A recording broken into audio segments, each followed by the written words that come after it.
Greetings and welcome once again to Roman of the Empire. I am your host, Roman, and tonight we have this fantastic panel assembled to talk about modern horror movies. And that is movies that I set the terms for as being 1970 forward. This is the era that brought you the slasher movies, the possession films, and really upped the game on the monster movies. Everything before that, I let Jacob Ironside manage on the classic side, which is, you know, your universal horror, and that's, you know, the classics. So before we roll into this, I'm going to play a classic that I found in the Of the Empire archives that I'd like to share at this time.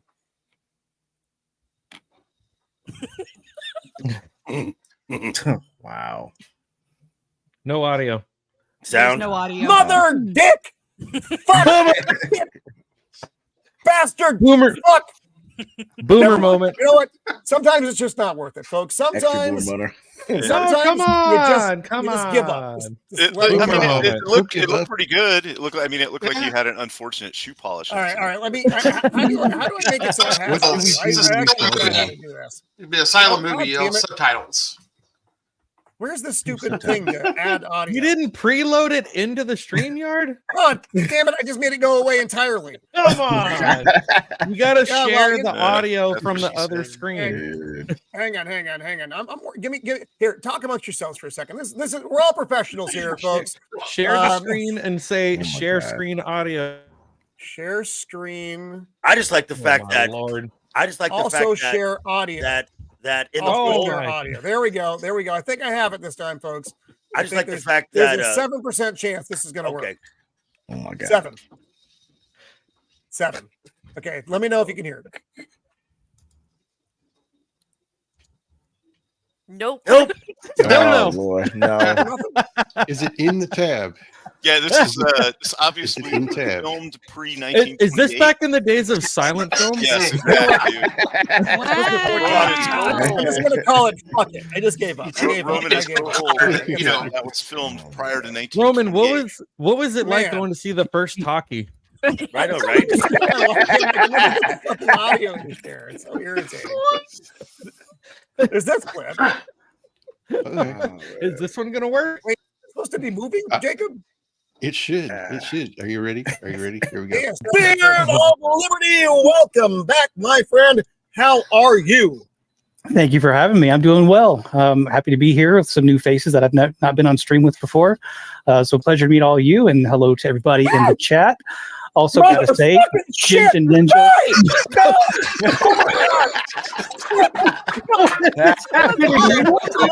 What is it? Is it a mutant bear? Is it a steak? The raccoon. Oh my God! Mutant bear is under Roman's table. Holy all shit. the bad things just happened. It's the chupacabra. I just saw beer shooting everywhere, and just that was the moment where I almost spit my beer out all over my It was computer. like the biggest spider I've ever seen just crawled out of my fucking keyboard. It's the prophet. Thank you for that, Jacob. Thank you. Oh. That's amazing. Was that big of a spider, Rowan? It was really big. It was. I was It just like a waiting the man-sized whole time. spider. He said he was like looking for it. That again, we're just gonna like see it just come down in front of his camera. I still have yet to find the spider. The spider is still not shown up. So let's go. Oh, he's going to around show and up do our tonight. We know introductions. it's. That motherfucker. It's on the bottom side of your table, just waiting. Just it's gonna come out. Not Yes. helping, son. I'm Not just helping. waiting. Lord. Pincers. He is She my liked this one wingman, my partner on this channel, and he once stopped me from bombing Haddonfield, Illinois, because some strange British guy told him not to. I must kill him. I must kill Michael. And so it never happened. He is Shieldwall of Dragons. Welcome back, my friend. How are you? Hey, how's it going, everybody? Glad to be here, and I think it's going to be a good one. Already off to a good start. Little silent film, and then a spider movie. Not fucking funny. So, It's not funny. That's hilarious. Oh, that's So look amazing. forward I don't to know it. what you're talking about. And So are we? Are we sure that we can't go a little bit further back? You know, silent films and all. Well, if you go far enough back, it's cave paintings. So A few people Yeah, first, maybe I was there. Italian. anyway, I remember. yeah, it's great to be here. Hail to the chat, and also great to be on here with Ego and Vex and everybody and Blair. So Thanks, man. Good to see you too, man. and Beer to Liberty, I Right. guess. Yes. She will tell you if this is the way. She once kicked Jason Voorhees' butt for giving her the side eye out of the hockey mask. She is the untamed Mando. Welcome back, Mando. How are you? I'm good. I had a hard time picking just one or two or three, so I've got technically four. I've got one as a backup because I forgot the date, and one of them's a little bit older than 60.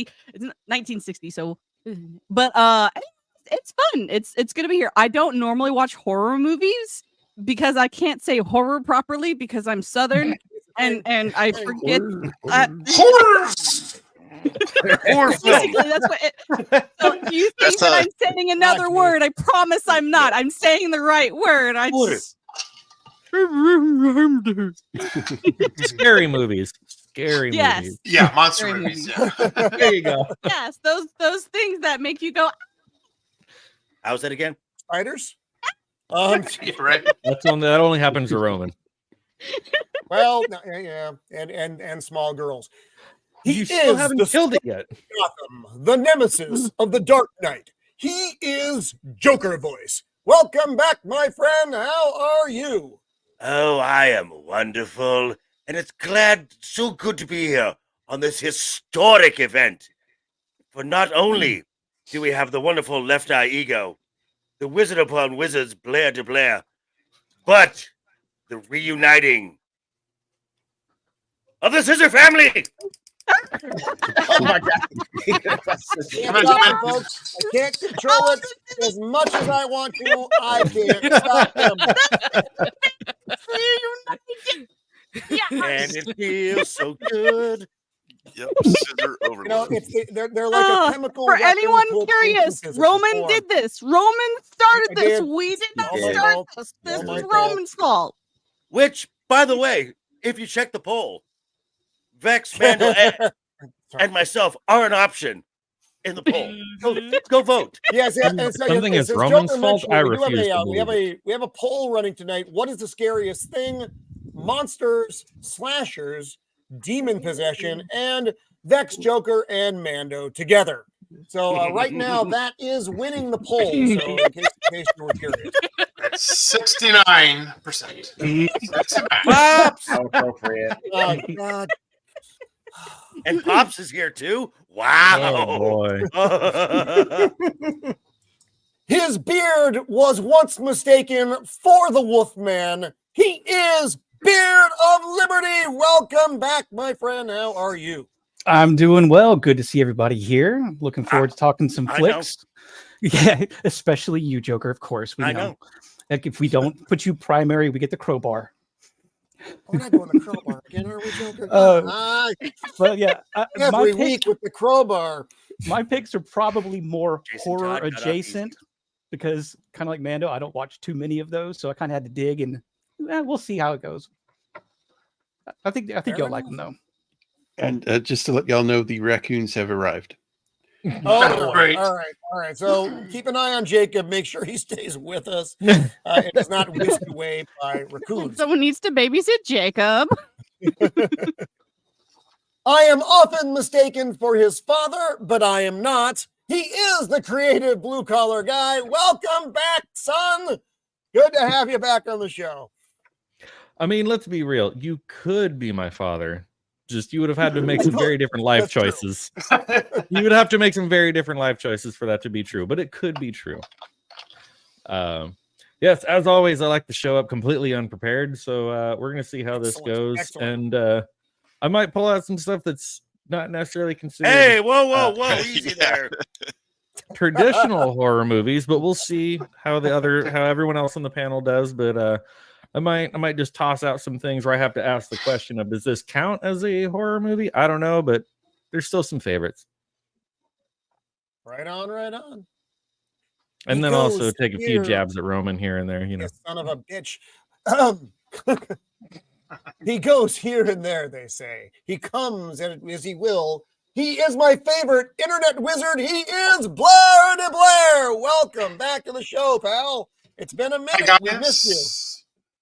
Yeah. Football season's over, so now my schedule's freeing up a little bit. So yay, I'm back. And horror movies, it's my favorite time of year. Excellent. Good to have you back. I think this is actually when we started doing shows together was about this time last year. Yeah, I've been on about a year. Yay, my anniversary show too. Yeah, That's longer than most relationships last now, Blair. So this is something positive. My life partner. He is the meme master of the interwebs, using his powers for good instead of evil. He is Jacob Ironside. Welcome back to the show, buddy. Good to be here. I missed a week, but I'm back. I'm back again. By the way, Roman, Even the raccoons cannot keep him away. Is that a spider on your shoulder there? It's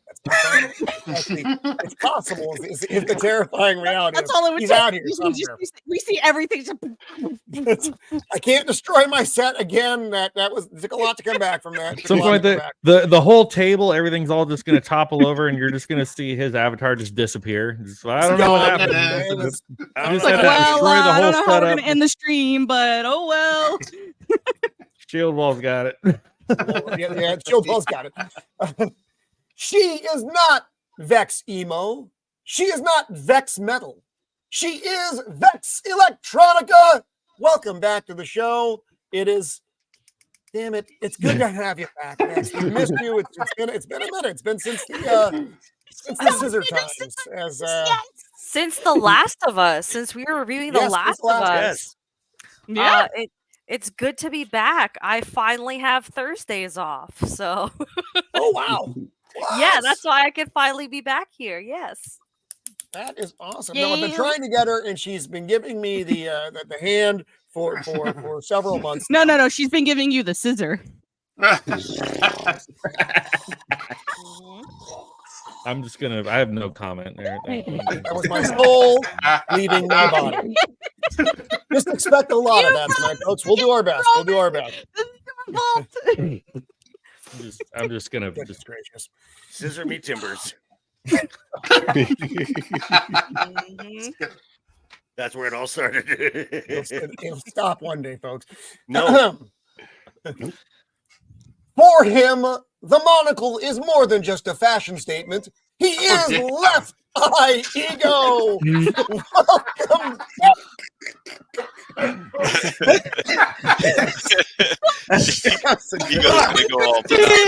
Wow. That was a good one. I wasn't expecting that one. That was. Don't hurt him. Hammer. Don't hurt him. That was a good one. I'm doing good, guys. How you guys doing? Good to have you, Roman. Good to have you. I think we're gonna bust a kidney or something. Oh, goodness. Glorious. Before we AJ, let's say hi to the chat. We have with us Dempsey is here. Dempsey. Always good to have you with us, Dempsey. Thank you and hello. Our good friend, the furry abomination, AJ.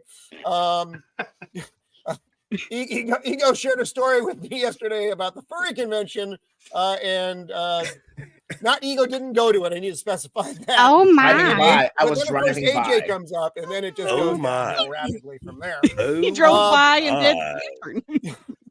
Boosh is with us. Always good to have you here, sir. I am the evil twin in the scenario, but Pops is here. Good to have you, buddy. Bobby Wold, Scary Movies. I thought announced. No, that's That would be a terrifying thought. That's not good. That's not good. I agree. Ducka, pops. Tim's Talk. Hello, Tim's Talk. Hey, Welcome. Lady Marine is also somewhere in the chat. Yeah, she's. I'm working my way through. Oh, Roll Tide, the Lady mystic Marine. wonder that he is, Cannoli Sasquatch. Hello, my friend. Ducka. Oh, Whitey's out there. Hey. Hello, Whitey. Good to see you, buddy. Wow. MMM show is here. Lady Zombie- Marine, here is Lady Marine. Good evening. Zombie Main. Zombie Main just came. The man who knows all the things about all the things, Matt, the fad that shouldn't be. Welcome, my friend. What else? Zombie Main? Zombie Main. Zombie Zombie Main? Main. Zombie Main. That is Dempsey's Welcome, son. welcome. Oh, really? Hello. We got the whole family. That's exciting. La la la la la. Nobody needs to hear that. Sweet Caroline. I think that is everyone. If that is not everyone, then I am sorry that I missed you. You're what? My best. You're what? Shut up, son. Shut up. So we are going to start with Ego for this round because I know he cannot be with us for the entire show. So I wanted to make sure that we did get him on here. And Ego, the movie that you wanted to discuss was first one was Paranormal Activity. Okay, I gotta fix this thing. I got that wrong, so I'm gonna fix that. It's okay.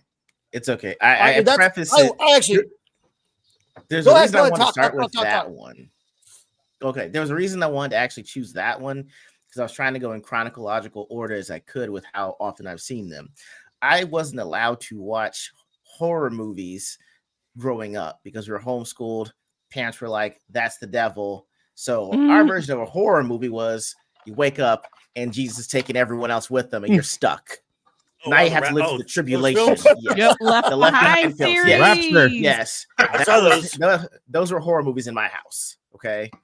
So when I actually got old enough and I actually moved to Philly, I was like, we're going to be bad. We're going to watch Paranormal Activity. Wait. Back up. You moved rebel, to Philly you. on purpose? Wait, what? You moved to Philly on purpose? Okay, it was for grad school, and it literally happened because the dean of the Philly school met the dean of a school in Tulsa, Oklahoma, and he was like, "Hey, I've graduated everyone from every school in America in Philly in my program." He's like, "You got one from Oklahoma?" He's like, "No." He's like, "I got one," and that's how I got there. That's really what happened. I lived there for like 12 years after that. So, like the second year that I was there, I was like, "Hey." Me and my buddies were going to say, "Hey, let's go watch Paranormal Activity." And I was like, this is a great chance to be rebellious and to watch a scary movie. And I will say, you picked one. huh? What was the problem? Ego's really stretching his legs here. So that's good. It's good. It's good. Yes. I enjoyed this one. So Ego, give us a little breakdown here of Paranormal Activity. What Paranormal? It's about like I want to say they're almost a newlywed-ish couple, or they've been together for a while, and so they're moving into the house, and strange things start happening around the house. Things get moved. Things aren't where they should be. Things are out of place, and That's so called marriage. Exactly. That's why he had to put up a hidden camera. Right. And I mean, isn't most of this film hidden camera or it's like found footage? It's like surveillance, security. Yes. And found footage. So the problem is like when I'd seen like the previews for the Blair Witch Project, I couldn't do the found footage where it's shaky because I can't tell what's happening and I couldn't hear so well, so it looked confusing. So when they started doing this version of it where the camera could pan and still and it would only shake when something bad was happening, you're like, oh, okay, I can work with that. So, the husband or the boyfriend decides to put in a hidden camera and to figure out what's happening with these strange occurrences. And at first it seems like it's innocuous, like, hey, a door opens or a door closes while both of them are there. But I know that there's one point in the movie where she just stands and looks at him and the camera lapses for like 4 hours and she's just staring at him the entire time. And I was like, where she would like get out of bed and stand next to it watching him. Yeah. Oh, and yeah. Then they'll speed up the camera and it'll just be 4 hours without moving. Yeah. Yes. Yeah. Yes. I thought like a lot of the horror films follow that kind of that cadence now with the found footage that they use or just the recordings. But it was really revolutionary when I saw it. And so, I'm not sure if we're going through the whole movie of it all, but you find out that she's the problem. As in marriage. Yeah. I'm joking. Surprise. I'm joking. I'm joking. So I enjoyed this movie. Mhm. It was I know there's like 10, what is there, like 10, 11, 12 There's a bunch of sequels them to now. this movie. Yeah. Oh yeah. Which is a little bit weird. I don't know why there are so many sequels, but there are. It's just like, you know, Bracket is cheap to make. it's that typical Hollywood deal. Go ahead. Here's what was interesting about this movie, though, is specifically, maybe just most specifically for myself and Roman being where we live, in that when this first one came out, when they were trying to make people believe that this was real, that this was found footage, this was whatever, that this took place in San Diego County. They filmed it in San Diego, everything. I legitimately had a roommate at the time that this movie came out. He thought it was real. I was the one that had to pull up the DVD. I had to pull up the DVD menu and tell him, I'm like, documentaries don't have alternate endings. They do. But still, it was the fact that it's like the house that it's in and everything. I think they actually really did film it in San Diego. So there was that little bit of like, oh, like this happened in San Diego. And I'm like, well, shit, I live in San Diego. Like, I guess it was like, I mean, the thing that got me was the fact that, like, you know, it was, there's a point where they try to bring in a priest, and usually when you bring in the priest, it's like things are usually going to get better. And there's a point where the priest walks in and he's like, I'm not welcome here. No. Okay, and this is why we forgive Ego, because having watched horror films, when the priest comes in, that's when shit hits the fan. I'm not gonna lie, I've never seen The Exorcist, so that's probably why I'm missing that context. You really got to fix that. I'm gonna watch it this Joker watch. You gotta watch that. What, Nadia? Are you crazy, girl? Oh my god, that's you're not great. even the best of it. Right. And so the thing I was, is like I like found footage stuff like this. Yeah, and the thing is, I actually watched it. We watched this like Halloween weekend. And the thing is, it messed me up so bad. I had to sleep with the lights on. But what happened was the first night I tried to sleep with the lights. That's adorable. I think is, well, this is the thing.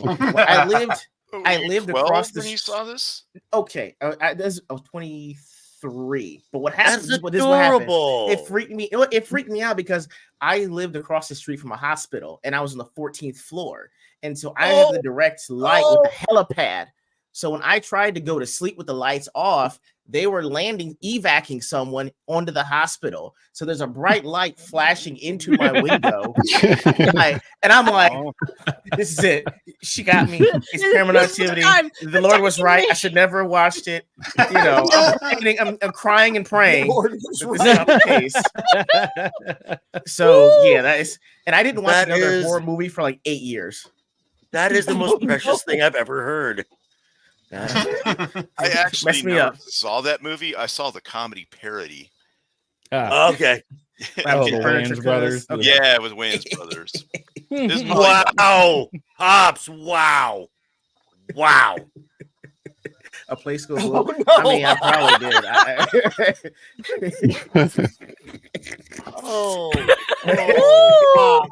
Pops.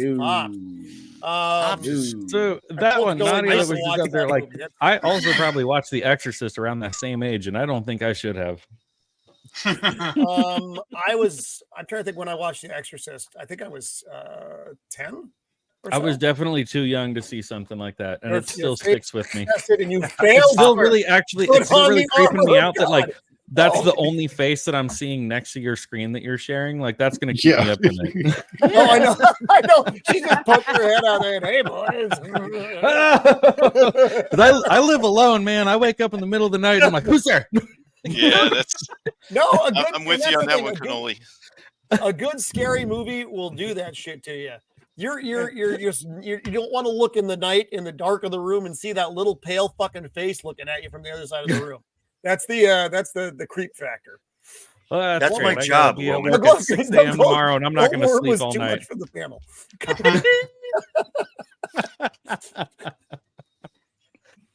I don't know why. That was glorious. But so I mean, this was a type of movie I mean, I think it really started with the Blair Witch Project. And then you got other movies that were similar, same. I don't know. I like the paranormal film better than I think any of the others. Were there any other ones out there that were any good of this type genre or this style? Of the found footage? I can give you about 30 different movies that were better than this in the found footage genre. But we'll be here a while. Right. Oh, that's a lot of I feel movies. like some of the video games that are based off of this as like the found footage, like where it's still scary horror, but it's a video game and you actually are directing the person. And there's quite a few indie creators that create video games based on this concept, and they're pretty good in my opinion. This movie started the whole they grab you by your feet and then you're pulled into the closet Drag or you whatever. out of the bed. Yes. Yeah, And they slam the door. That was Yeah. lovely. Oh, Those were good. Because that's times. like in They're trying to everything bring now. you out of the closet. Come out of the closet. It had to be a better way to say it. That cost extra.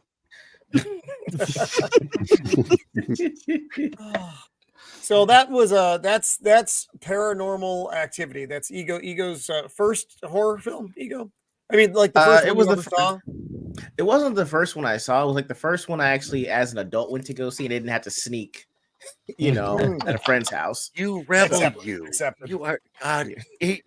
Ego, I just see you in such a different light now, and you are No, Placid. No, no, I said no. no. Hard no, Placid. Rephrase that. Somebody save that clip. Somebody save that clip. That is just that is glorious. Wow. What is that? We were at like 27 minutes. Okay, I'm gonna pull that later. Whoa. So Hey. all right, so we're gonna jump over to John, the creative blue collar guy, because I know you're not gonna be able to be with us for the entire of the show. Oh, so my Lord. what So much pressure. What film do you want to bring to the table there, youngster? Well, I guess one of the first ones that comes to mind, because I always have to ask the question, does this qualify? Does Jaws qualify as a horror movie? Yes. Yeah. Yes. Yeah. Okay. Then we'll start with Jaws. Backup. No one dresses up as Jaws for Halloween. No, but What are you talking about? There Yes, are they do. people in shark onesies that walk around. Flame shark. I was just at a Spirit Halloween store recently, and let me tell you, there's an awful lot of shark Halloween costumes in that store. And maybe they're like the cheese ball plushy ones where it's like your face is poking out from the mouth, whatever, but people dress up like sharks, all right? Yes. Jaws is a I don't believe it. I've terrifying never seen movie. All right. It is a terrifying movie. I do agree with you there. And let me I was never afraid I know the shark you're was trying to under my keep bed at it night, so. you're trying to keep it, 70s and beyond, but it's like I always equate this to being very much of kind of like the old Hitchcock movies like Psycho and like those old ones where you don't really I guess in Jaws there is a little bit of gore. You do see some gore in Jaws, but for the most part Hitchcock movies, you didn't see anything really visually terrifying. You didn't really see anything very visually scary, gory, whatever, but his movies got in your brain and they made you scare yourself based on what you didn't see. Yes. And I know, Roman and I have talked about this before. I know part of the reason why you don't really see the shark until the third reel was a lot of mechanical defects, and it was sort of thank God. they're Thank trying God to for get those the they're trying to get the animatronic thing to work, and it's that's a problem back in the 70s when you're trying to put a mechanical thing in water and expect it to operate. But lo and behold, it gave us this masterpiece, which is Jaws. You don't really see the shark until the third reel, so the whole movie they're building up and they're making you scared based on what you don't see. Now, let's be honest, the moments where like the kids are getting taken out in like ankle deep water, let's be real, this is supposed to be a massive great white shark. That scene right there that you have on the screen, I'm pretty sure the shark isn't coming that close to shore, but it still scared you, right? Like when the guy is like out in the water and his dog is missing. Pippin, where's Real Pippin? Like, they got your dog, Roman. They got Pippin. Real sharks, though, 1 or 2 feet of water is when they attack. Like 3 feet of water, they can get you. And so that like still that freaks you out. But that moment where you finally see him when he comes in, like chomps the boat, and Brody backs up and goes, "We're gonna need a bigger boat." You're just like, "Holy shit!" I've been watching this movie for an hour and a half, and that's the damn shark that they're after. And they're out there on a little fishing boat trying to catch this thing. Like, for me, one of the scariest things about that movie was that mayor's suit with the anchors. Oh God, yeah, man. And he was also the mayor in the next film, which was he was at least in the second one. But there were like 5 sequels, but I think the mayor was only in the second 4 one. sequels. There was it was Jaws 3D, which took place 3D and then 4. Okay, so I you're right. mean, I really liked this character, but that suit, I've just seen this. What is that thing? And then there was Jaws: The Revenge, where with a sonic blast, the shark gained vocal cords and was roaring. Yeah, that was which we're supposed to believe that a shark, knew that this person had killed another shark and was going to seek revenge. But, right. That was like that movie Orca or whatever. Yes. Now, Orca was really terrible. That Orca was a bad movie. Copa! Bad for you. Hello, Copa. Copa. Copa. Okay, one more thing.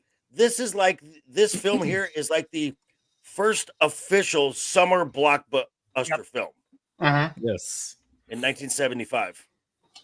And this is the same guy that brought you that little gray motherfucker ET. It's just amazing the diversity that Steven Spielberg has as a director. Back when Spielberg actually made good movies, and now he's just part of the problem. But no, I equate this movie being with being that, again, I live in a coastal town. I'm just 15, 20 minutes away from the ocean, but I saw this movie at a very young age, and I do not go in the ocean. So I think it was effective.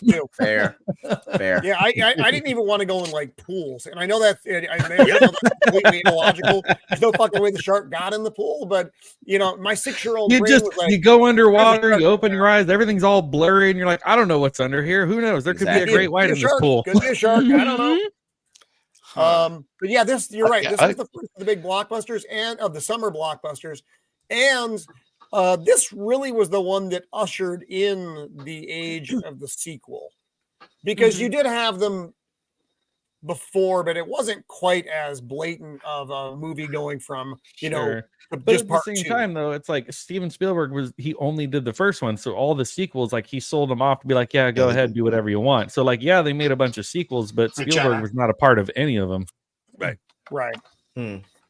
Yeah, I saw this movie when I was about the same age. Okay, that's hilarious. I say ha. The German shark is much scarier than the American shark, by the way.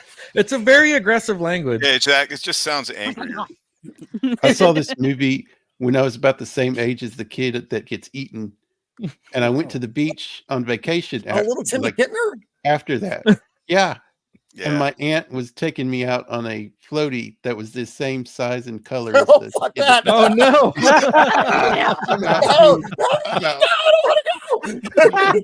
Don't make me go. Come on, Jacob. The water's fun. So am I some kind of psychopath that after I saw this movie, me and my brother, I would pretend to be the shark? That was, you know what I mean? I was the shark and not like afraid of it. What did you do? Just make that noise underwater while you were waiting for him? No, but he would hit the water with like a paddle, like trying to. Oh my God. Hey, Jana Banana. And then right there, where they're like, oh, what is that? It's a tiger shark. Oh, what? Yeah, that guy's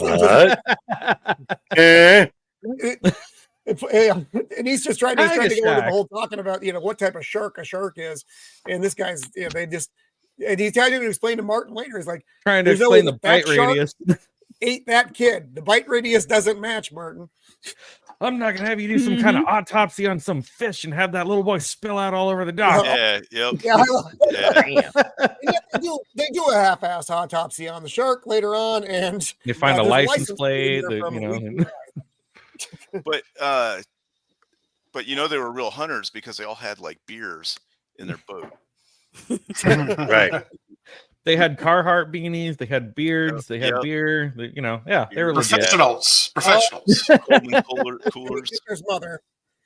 She was really mean to How Sheriff is Brody. that the mother of that child? She looks You like mean she the could have been the grandmother. grandmother of that child. Right. Yeah, it's like the Like, kid what is in the really world? late in this.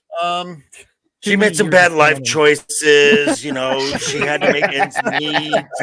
You know, $20 is $20. I'm just saying, she's got and then your some. kid gets eaten by a shark. It's a rough It's- life being the Kittner boy's mother.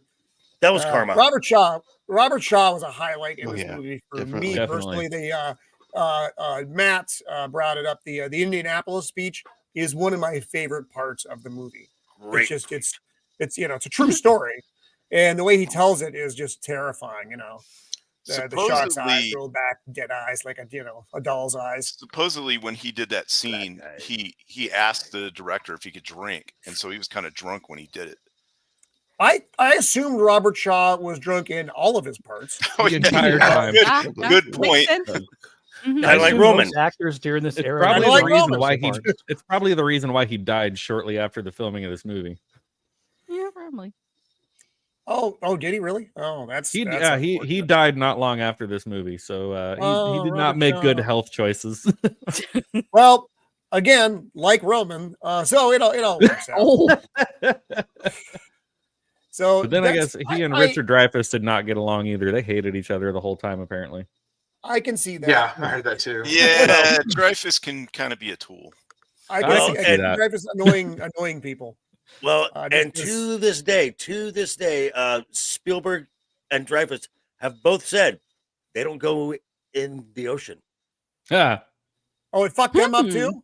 Well, good. At least it wasn't just the audience. Okay, but So, not a Steven classic Spielberg horror is also the one who they have the Jurassic Park. They recently revamped it to the Jurassic World ride at Universal Studios that has a big drop at the end of it. Steven Spielberg has famously been known for riding that ride up till the very end, and he requests that they stop the ride and let him off before the big drop. So he won't even go on a big drop on an amusement ride. So Steven Spielberg's a little bit of a sissy. About that. Quick fun fact about Jaws: the scene where the real shark underwater, is hitting Yes. the cage.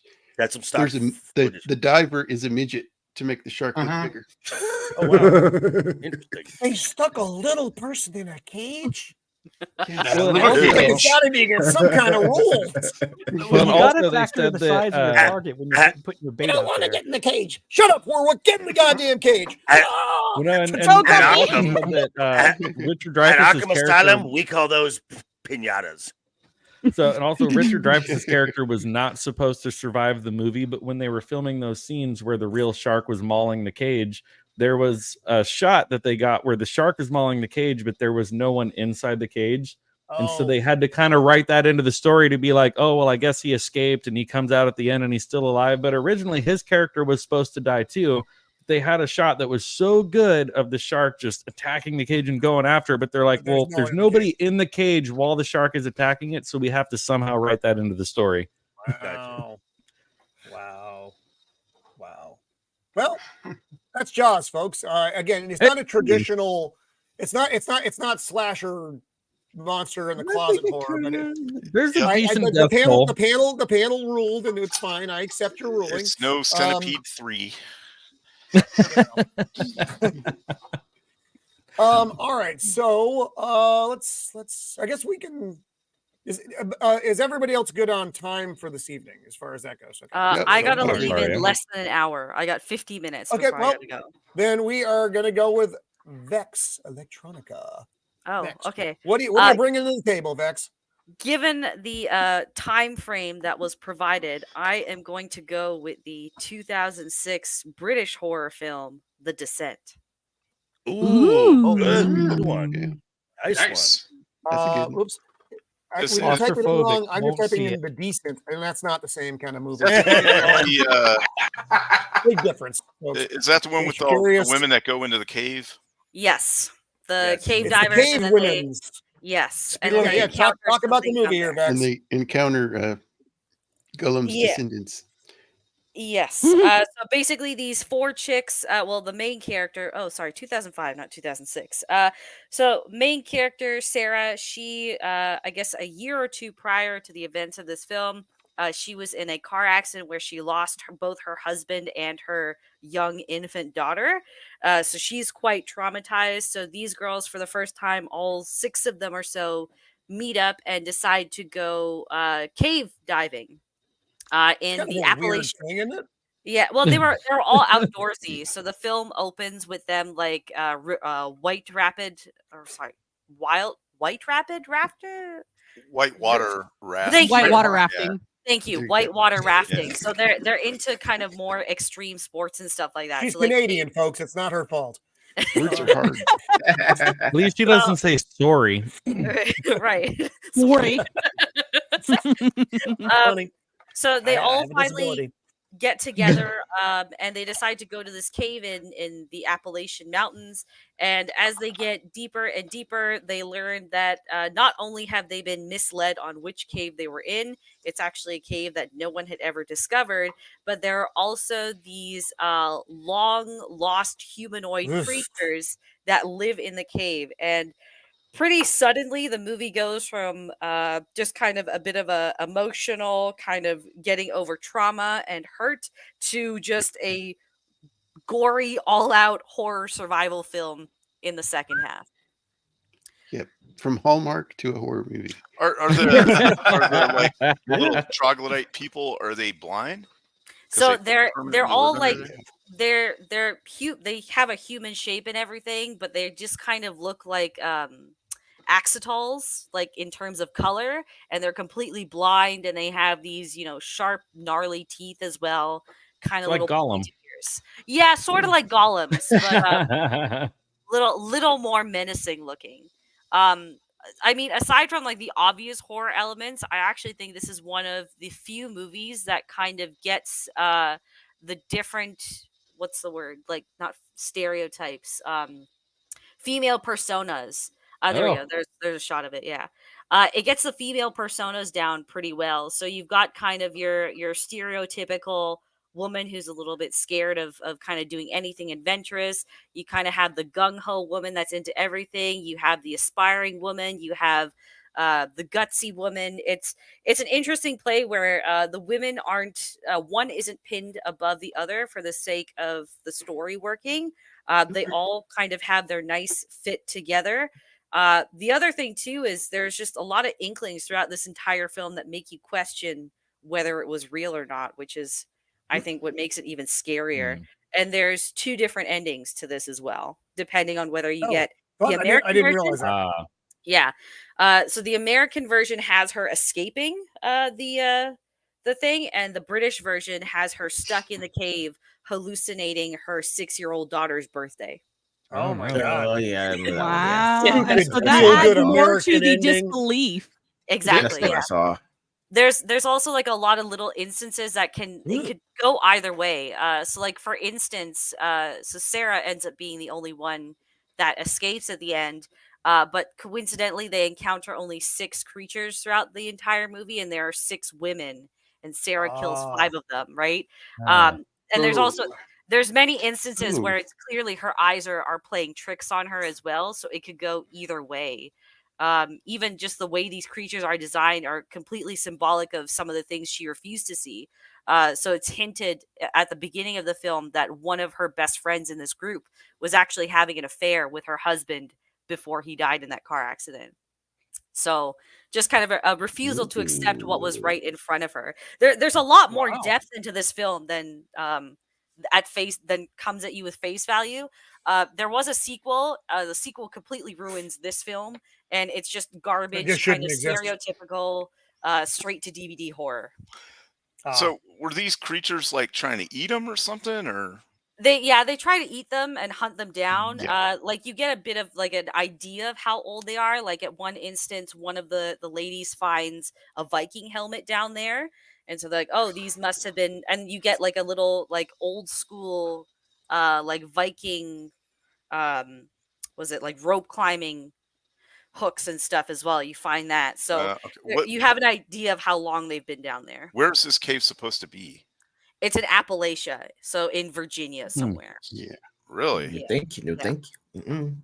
Okay. I mean, there are already like hillbilly cannibals up there anyway. So yeah, that's why I think I'm a kind of hillbilly. look like a little bit of like a Nosferatu sort of type of creature or something like let's that. try not to offend the hillbilly cannibals in the audience tonight. All right, folks, let's make that our new How many hillbilly cannibals do you have in your audience, Roman? At least three that I I was know gonna of. say at least 3. wow. Wow. Yeah, I can watch this film over and over again, and I never get sick of it. I love this movie. This is like a top 5 movie for me. Then that means it's a good Hey, film. If you Cooked with some fava watch it over and beans over. and a little Chianti. That's great. So basically, like this whole movie makes you wonder: was there actually something, or did she just like murk all of her friends? Yeah, did in she? a And it just makes you hallucinative, say, I should never go cave diving. How about that? Like, Yeah, that's what I took away from the movie. That was so my many takeaway. reasons That's not like to go cave diving. like Jaws, maybe not want to go in the water. Descent, maybe not want to go in the cave. So I mean, Yeah, if it's there's pretty enough movies terrifying. out there, I'll never leave my house. So that's you already don't leave your house, Roman. My brother almost got I stuck in a left cave. once. You need to go to the record store and back, and then blame me for you buying too many records. That's also true. I have a record addiction, and it's John's fault. It's not my fault. The cave movie. cave movie. That narrows it down. I think it was the same year or the year after this, but there was an American film called The Cave. Kind of similar. So I think that movie ended up overshadowing this one in terms of. Oh my god! Yeah. They always release movies like that in pairs. It seems like. Mm-hmm. Wow, that's terrible. Yeah, Well, I that's highly a recommend great one. watching the British version if you get a chance to watch this. It is, as Copa also said, the far superior version of the film. Yes. Yeah. I was not aware of the cave. Sometimes the British version of stuff usually winds up being better than the American version. Mm-hmm. Ego. Yeah, my bad. Say again, man. I'm sorry. No, you were waving your hand. I thought you wanted to say something. Or are you just having a moment? No. I'm wide waving off. I'm like, who would want to go to a cave? No. I know I'm probably a weirdo, but I do eventually want to go like cave diving and rock climbing and stuff. I just Fuck that. I can't do it. So if we can get Mando, Vex, and Joker together for a cave dive, They're all dying. Not if we have scissors. Not if yes. Or we just take the scissors and go. Just make sure you can climb faster than everybody else. Yeah, you don't have to be faster than the cave. Upper body strength. Faster than your fellow keeper. Oh my god, that was a nice one, Vex. Thank you for bringing that one up. That was unexpected. That's not one that everybody thinks about a lot, and that's awesome. That's a good one to bring forward. No, that's definitely a scary movie. Agreed. Let's see. Since Beard's the new guy here, Beard of Liberty. What movie do you want to talk about? Well, I want to win back the support of your hillbilly rednecks. Okay. And go with Tucker and Dale versus Evil. Like I said, my stuff is going to be horror. I thought you were about to say Children of the Corn. I was like, no. Okay. I was guessing the Hills Have Eyes or something, but yeah, me too. No, Tucker and Dale versus Evil. All would have Big worked. difference. Big They all would difference. have worked. But this is a funny movie. I enjoyed this movie. I love this. And So give us the rundown here, Beard of Liberty. Yeah, even though, just to start out, even though I don't watch a whole lot of horror films, I know the tropes, and I love how this just hits all the tropes and just flips everything on its head. So basically, Tucker and Dale, two like childhood best friends that buy an old rundown cabin as their kind of vacation home. They go out there to fix it up and get like mistook for evil killers by a group of overly good-looking preppy college kids who, through misunderstanding after misunderstanding, end up killing themselves around them. And all Tucker and Dale want to do is just... No. Go back. Go back. What? Just that? That's where Dale realizes he's in love. Just leave it. So why you go? Okay, fine. Can't just stay there all night, Joker. So Yeah, I know. It he just ends up proves that falling- Joker is a man of culture. You have access to the internet also. You can Oh, do I ever? But yeah, that character my that Joker wants to go back to falls in the water.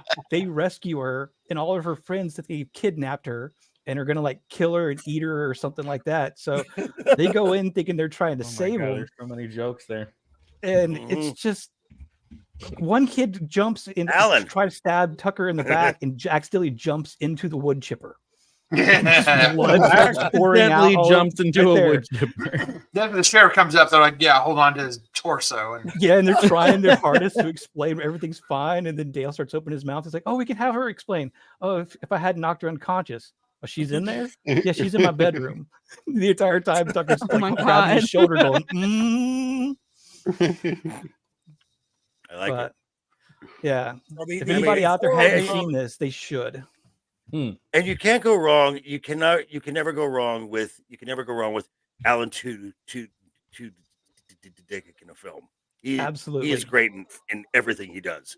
Yeah. Yeah, he and Tyler Labine play off each other as best friends really well. It's a very believable, like weird sort of friendship.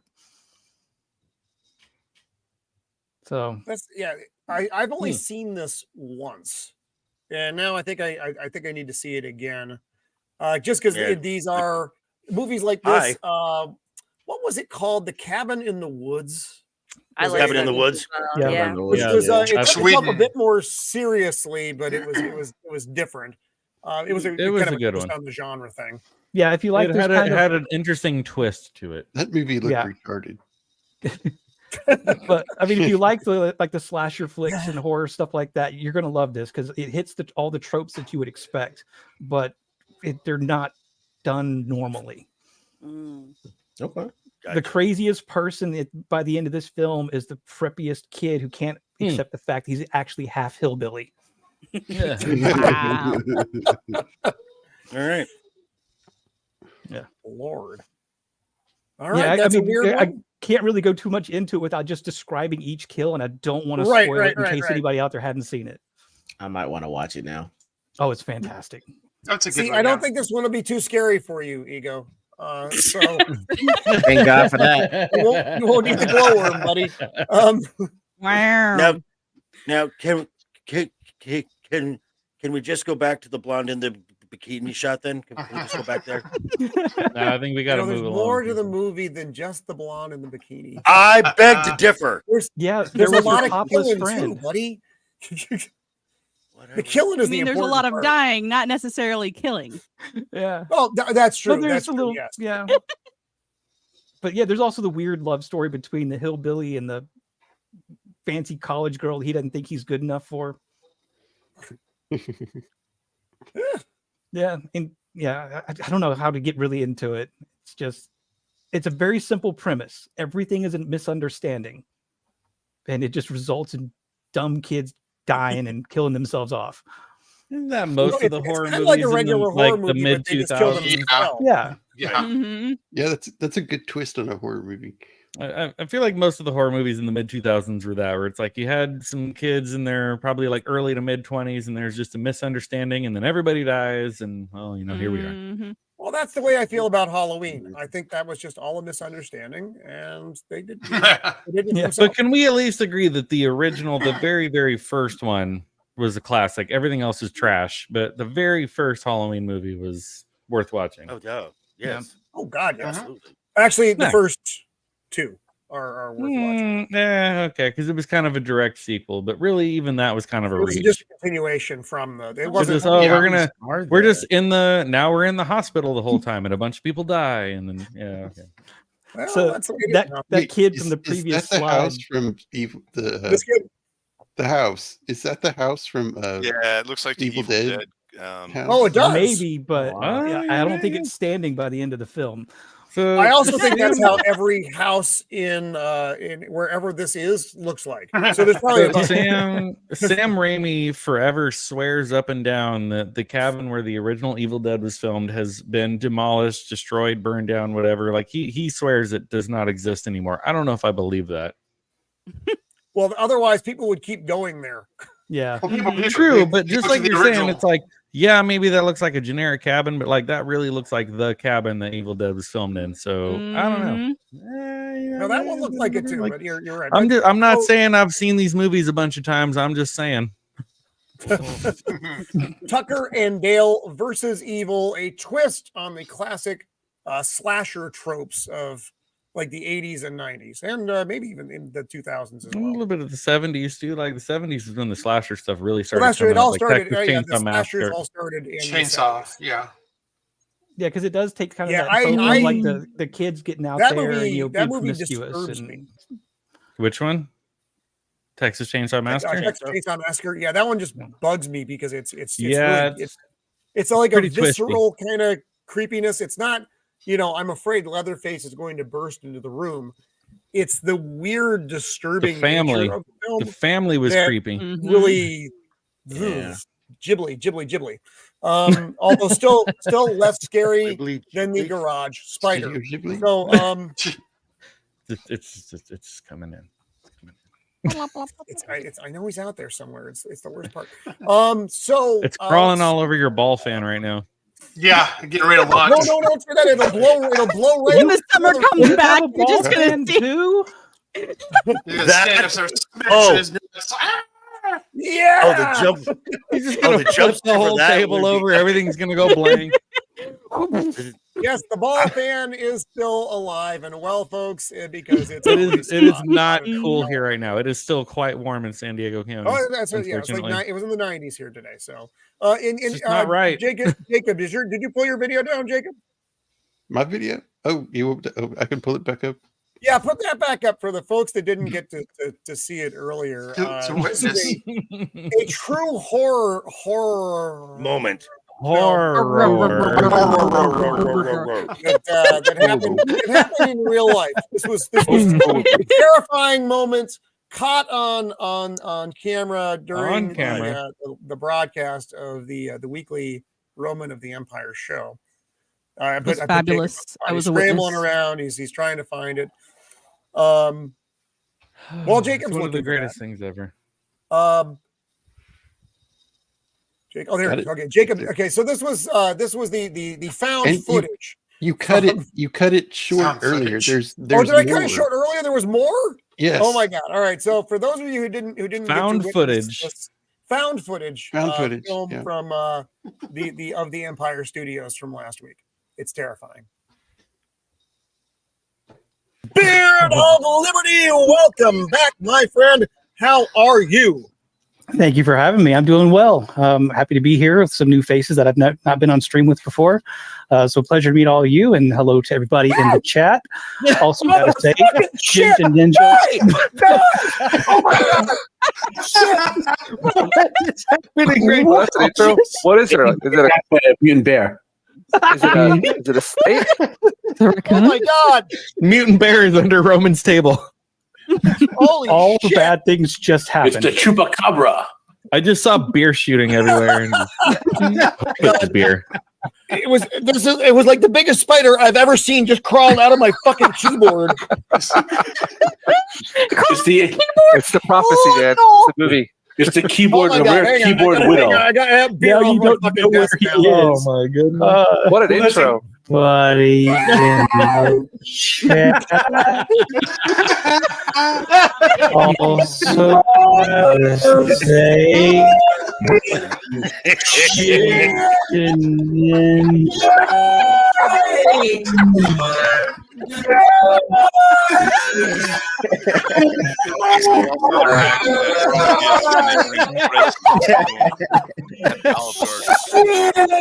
Oh man. He tried to kill it with his beer. Chat. Also, gotta say, Shieldwall.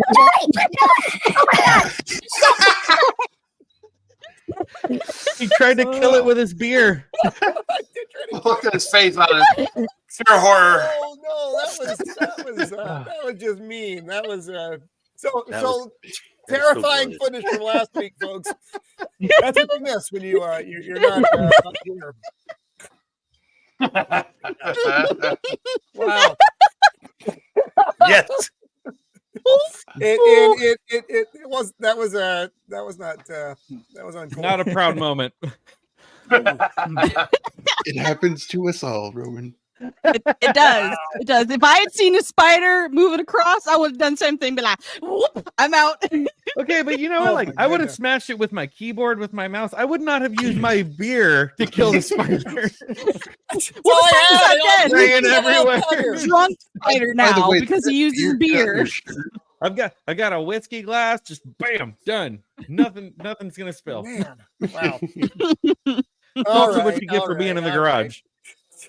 So, so let's go up next. Back with us for the first time in a long time. It is my favorite wizard, Blair de Blair. What do you want to bring forward, Blair? I'm gonna do something. I'm gonna go in the 80s. I'm gonna go with Gremlins, the first Gremlins movie. Okay. Ooh. Also a Christmas movie. Yes, it is. It is. Two things about this. First, this launched a whole series of copies. Critters, ghoulies, whatever. Funny little creatures causing havoc. Also, this is one of the movies along with Indiana Jones and Temple of Doom that brought in PG-13. Yes. Also true, yes. Because back then they only had PG, and this didn't rate a horror because there's no cursing or anything, but it was so overboard that it wasn't quite for the kiddies either. So, and it was like a perfect blend of horror comedy, like dark comedy. Looks like Pippin. Yeah. Razor sharp puppy teeth. Oh my God! I forgot that he was in this. Like one of his first movies. Wow! Oh, before he got all weird and abused. Poor guy. Wow! This movie for hanging out with Michael Jackson. Yeah. This movie also drove a big increase in microwave safety classes. Oh yes. Yes. I expect the old guy to say, "China is here. China is here." Mr. Kate's in it. You look how cute he is. Little fluffy fella. Oh yeah. So, Blair, go over the basic premise of the film, Blair, for the folks who maybe haven't seen Gremlins. I mean, it's possible. My son never seen it. So we're out there. Traveling salesman played by Holt Axon, who goes to this kind of curio shop and is trying to pick up something for his kid for Christmas. And he meets this Mogwai in a cage, and he wants to buy him. And the guy's like, "No, Mogwai is not for you.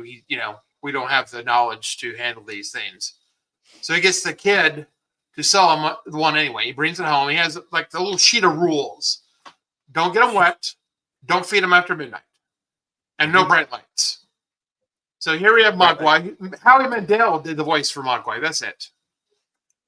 And his cute little voice, little squeaky voice. Yeah, little squeaky voice. And of course, the kid likes him, but the dog doesn't, kind of. But he kind of endears himself to the family. They get him wet accidentally. And all of a sudden, off his back pops, 6 or 7 fur balls.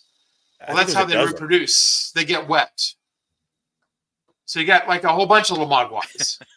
But they're jerks. He's the nice, sweet one. They're kind of dickish. And they're raising ruckus around the house, and then he wants to. One of them actually is smart enough to unplug a clock or chew through it the wire. So when they want food, he checks the time, says, "Okay, it's not midnight yet. You should be fine." He feeds them. Well, then they turn to those cocoon things, and they morph into these reptilian things, and then they start causing havoc across the town. They start killing everybody. There's this one lady. She played the Wicked Witch of the West in the original movie. Was she in this? Wow, that was a lady. Really? And she has one of the scenes where she goes up the stairs in the little chair. Well, they jack it up so she goes flying, and then she gets shot out of her house. You see her like just launching like a witch on a broom because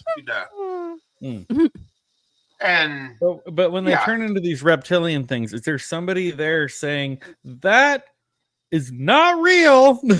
Yeah, right. Well, one of the guys in town is an old World War II guy. He talks about the gremlins. There he is.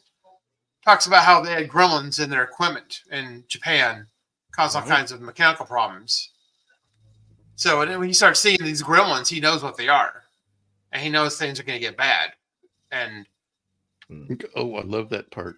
Yeah, they're there. That's for their cocoons. Yeah. Nasty little buggers. And the leader of the group is called Spike. He's got the white hair mohawk. Stripe. Yeah. Stripe. That's right. And he goes to the YMCA and jumps into the pool and creates an entire city full of gremlins. Wow. And they take over everything. I've forgotten so much about this. This is what I picture a dark side Yoda to look like. Yes. Accepted.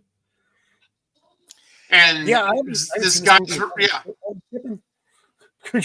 Did Furbies come out before or after this movie? I was gonna ask. Was around this, after. I was around this. way after. Yeah, Way after, yeah. I remember Or thinking way Furbies after. were creepy. Oh, the dog. Yeah. I got the dog. The dog gets tied up. Yeah, because this came out in like the 80s. The Furbies didn't come out until like the mid to late 90s. Mhm. But they Well, definitely there was a look sequel like to this, Gizmo. Yeah. But let's It was just go ahead probably and not admit as good. that I don't remember Gizmo that looks one at like he's all. going to go after your girl. Ah, Mr. Steele. What's up with that Indiana Jones hat? Yeah, he actually juiced one of them. Yeah, that was good. Yeah, and they take over a bar. They get burnt. Well, yeah, Phoebe Cates' character, her dad, she hates Christmas. And the reason why is her dad dressed up as Santa. Oh, that hurts my heart. That was the worst story ever. It's like a terrible story. Oh And they're like, they have this person up for them. They're all crying. And I guess they try to light a fire and they smell something. And it turns out Dad was up in the chimney dead. And then he was trying to come down as Santa. And he That's horrible. So she hates Christmas.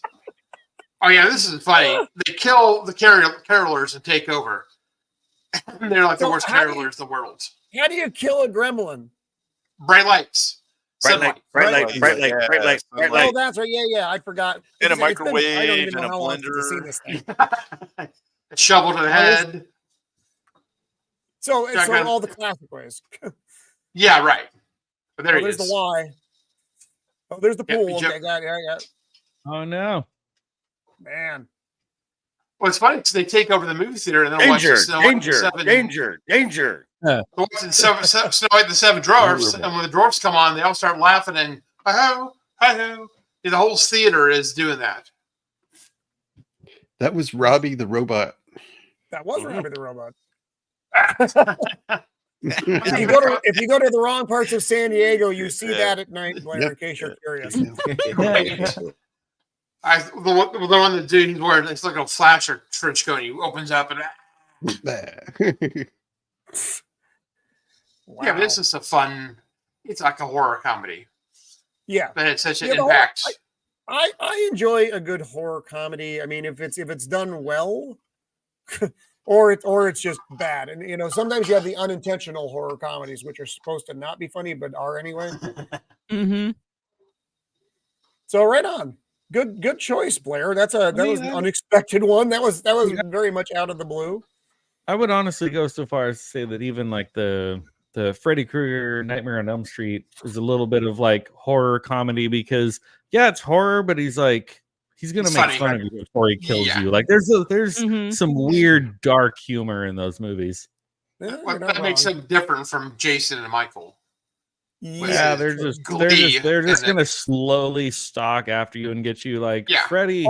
There's gonna be some jokes in there first. I think the humor with Freddy really kicked in after the first one. I don't remember there being a lot of funny stuff in the first movie. No, maybe not necessarily funny, but it was just very banter. It was very different. It was not like a slasher. Yeah. Oh, so Ego, out of all of these movies, have you seen any of these? I think I maybe saw The Descent. I know I saw Jaws. My dad loves Jaws, so we saw Jaws 1, 2, and 3. Right, okay. I think. Yeah, so I know some of these. Gremlins, maybe within the last 5 or 6 years, I've seen Gremlins. Oh wow! And I only saw the first one, but then by the time I was looking at the second one, someone was like, "There's a lightning gremlin, there's a prostitute gremlin." So I was like, "That's way too much work." So yeah, you don't really need that much gremlin. That's more gremlin than most people require. Right. So it is what it is here. So who has not? Amanda. Oh, well, me. Joker raised his hand first. Okay. Joker, you got Okay. What do you got, buddy?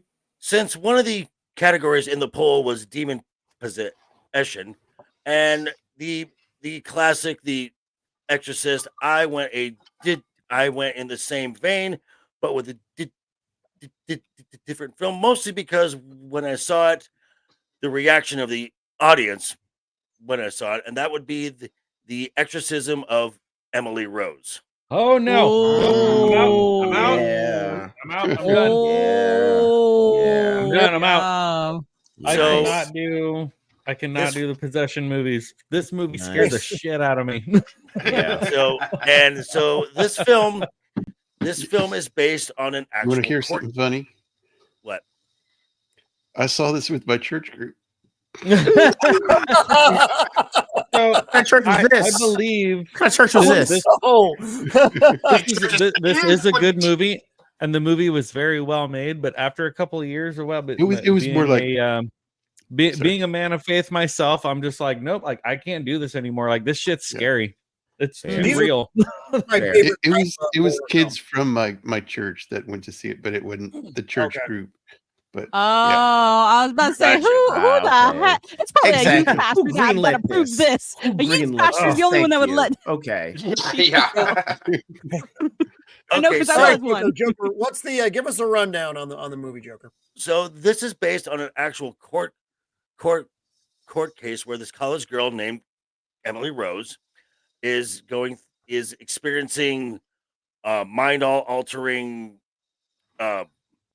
events in her, and she's getting violently thrown around.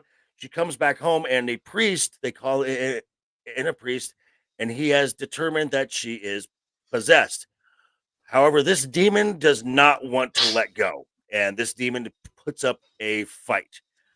So the film is intercut with the courtroom drama as well.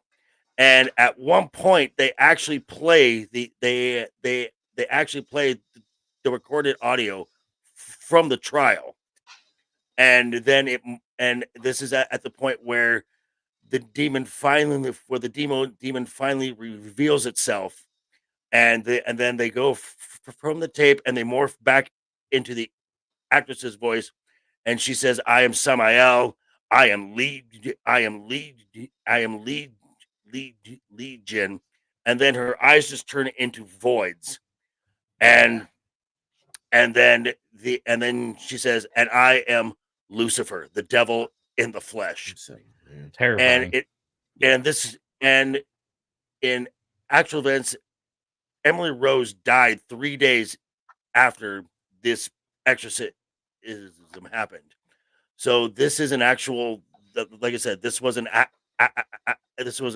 actual case, and I've watched this film multiple times. I enjoy this film, and the reason I watched it, and the reason I brought it up, was because I went and saw it on a Saturday. It was like the last showing. It was like 11 p.m. at night. So it good it timing, didn't get buddy. done, right? So it didn't get done till after 1 a.m. And I just sit back Lord. and I just sit back and I am watching the audience. There's no clapping. There is no noise. Everybody just gets up, ducks their heads, and just walks out. And I'm like, church attendance is going to be up tomorrow. Here's a couple things that really terrifies me about this movie. Like, one, like you're saying, like it is really based on true events. Like they changed the names of the people involved and Right. Whatever stuff, fine. But that thing of like when they're playing the recording and she's saying like, I'm Legion, I'm Lucifer, and whatever. But it's just like I fully believe in all this stuff. I believe that this stuff is real. I don't think that it is as prevalent as many people think it is, but this one I think is one of the movies that was represented the most realistic. Like obviously, let's like the Exorcist and her head is spinning around and she's levitating. Right. Like, let's be real, like that's not really happening. But this was pretty real. Like this was pretty terrifying. And I was a big fan of this movie for a long time, but finally, after a couple of years of watching this, I'm just like, I can't watch this anymore. And even more terrifying, the actress playing Emily Rose put her body into those positions, like the contortionist when she's like she's bent over backwards and she's whatever. Like that shit was not CGI. Like the actress really fucking did that. Where I'm like, that's fucking terrifying. That even as an actress, she's like, oh yeah, I can totally do this. Like I can bend my body over backwards and look up, and it's like, yo, is that Deb from Dexter? Yes. Yes. Wow. Yes, it is. Wow, she's got range. Wow. And then there's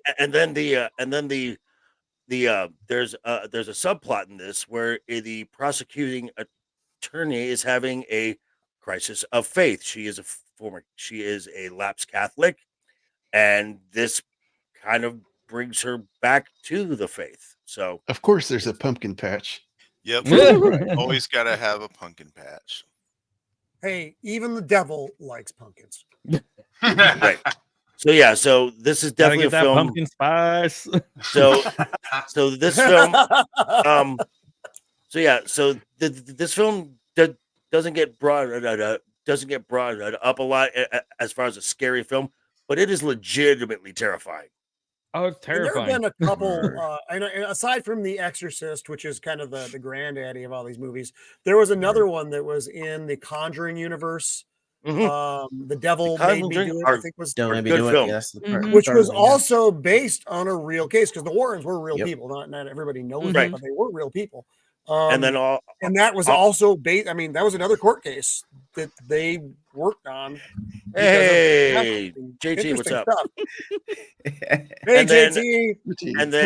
And then just recently, the Pope's Exorcist is based on an actual. That was good. Movie. That was really good. I haven't really seen good. that yet, but I wanted to. You like that one? It was good. So the thing is, I did, but it's like I got mad. It's like Russell could do a great job, but it's like they left so much on the table. There should have been a TV show as well, a sequel. Well, like where's the rest? I was fine until they got to the third act. I could even handle fat Russell Crowe. I was like, all right, brothers put on some pounds as Gladiator. Okay. The third. I'm waiting for Gladiator 2. The third act. The third act of the Pope's Exorcist. It went more spectacle than story, but definitely jumped the shark. It became more like superhero priest versus supervillain devil, right? And that's the part that I didn't like. Right up until that, right until they jumped the shark, though, I was enjoying it. The third act wrecked the movie for me, though, so that's why I can't put that on my recommend list. Yeah, but this film, as far as a scary film, I cannot recommend enough. This one is terrifying. Yeah, I can't do possession movies. I like I said, it's my favorite genre. I don't know why it's my favorite genre. Oh, I can't. What was that, Lucifer? We know why. Oh, I'm sorry. Because the devil said they're my favorite genre. So there you go. Yeah, that's the one. It's like when it comes to either like possession, paranormal, whatever. I can watch all the slasher flicks. I can watch all the whatever, but the stuff that you don't see, the paranormal, the possession, I'm just like, I can't. I reached a point maybe like 10 years ago where I was like, I cannot do this anymore because this is too real for me. Talk amongst yourselves for a second. And this is of the Empire requires me for a moment. So I'll be right he's in trouble. Creative. I have a question. Creative. Oh no, go ahead, Joe. Go ahead. Man. Yeah, no, go ahead. I was going to ask that, dude. Oh, go ahead. Go ahead, dude. Joker, you got it. Go ahead. I was just going to say because I'm the exact opposite, like the demon possession stuff and like the ghost and paranormal stuff. I enjoy that more. I really can't stand slashers. I think slashers are dumb. But that's just me. I'm not a fan of. They got a brand new one coming out called Thanksgiving. Yeah, I mean, you have to see it.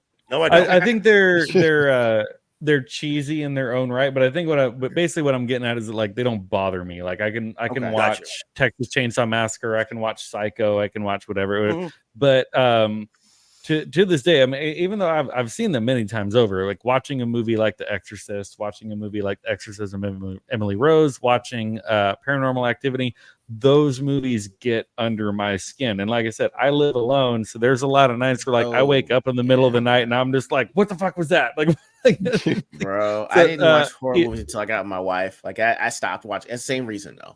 Same reason. But I know, like Ego, like you had a question or you wanted to. Yeah, I was gonna say like.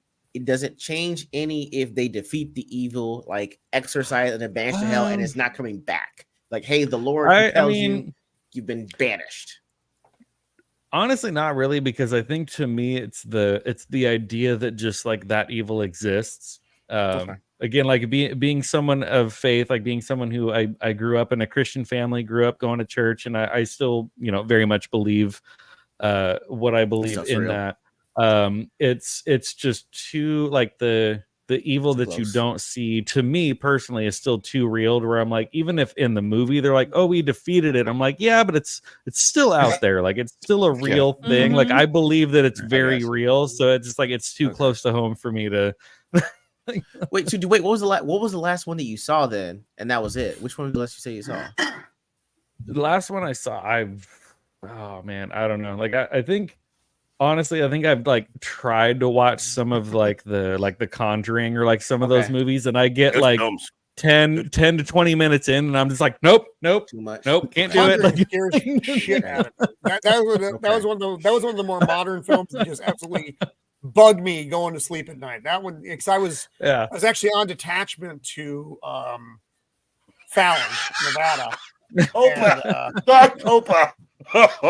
Oh God, what'd you do, Copa?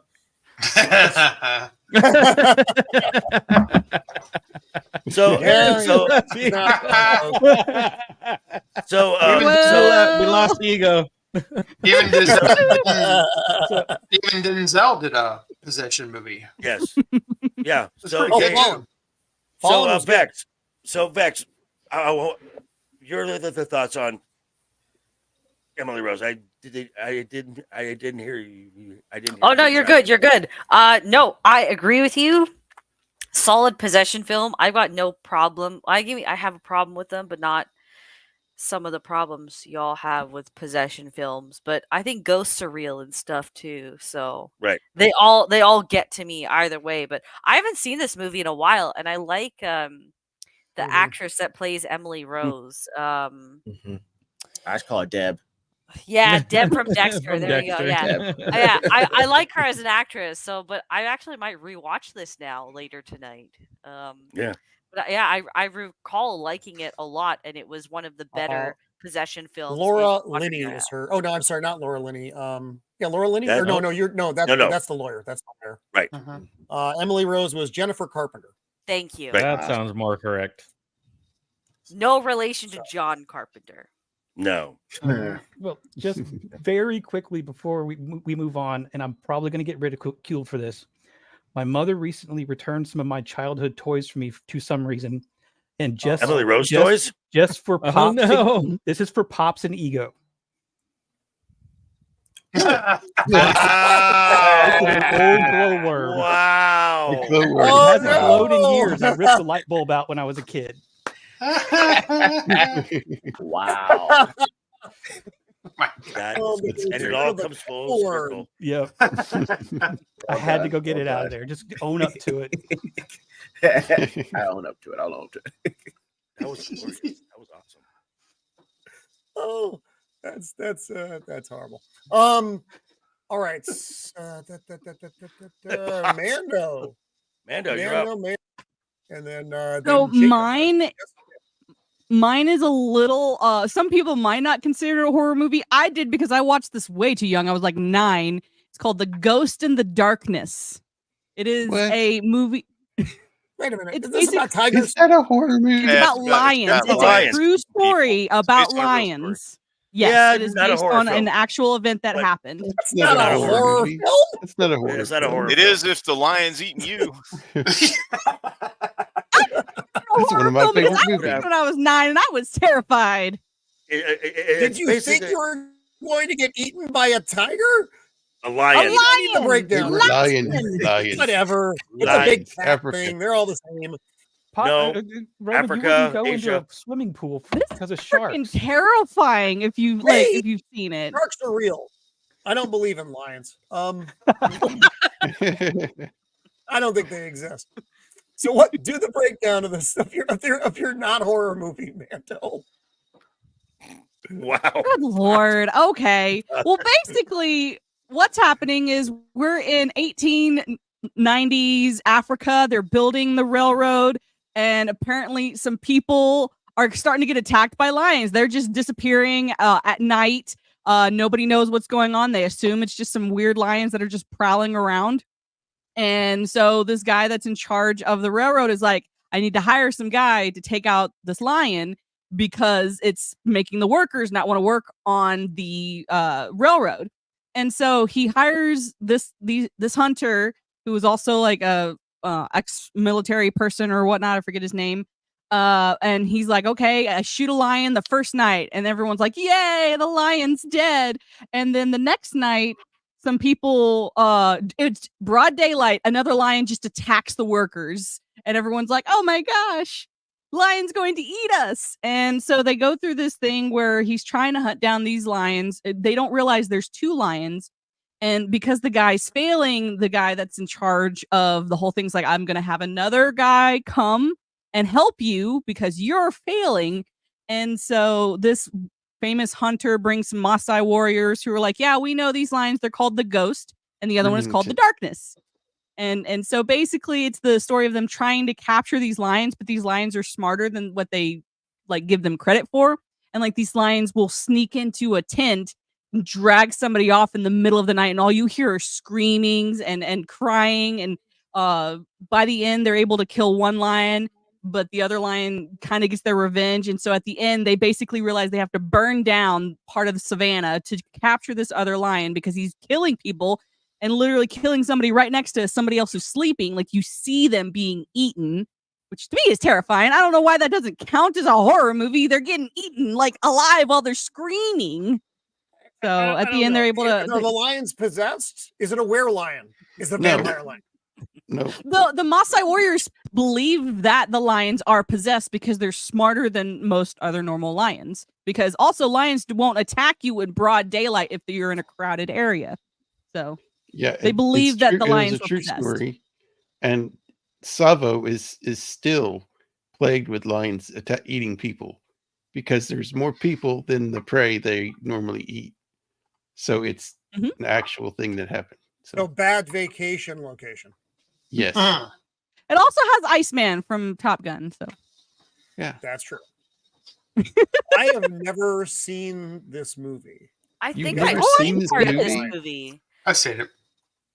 Good movie. I recognize that this fellow is from Gladiator, right? That's his friend from Gladiator. Yep, we've got Michael Douglas and Val Kilmer as the two main stars.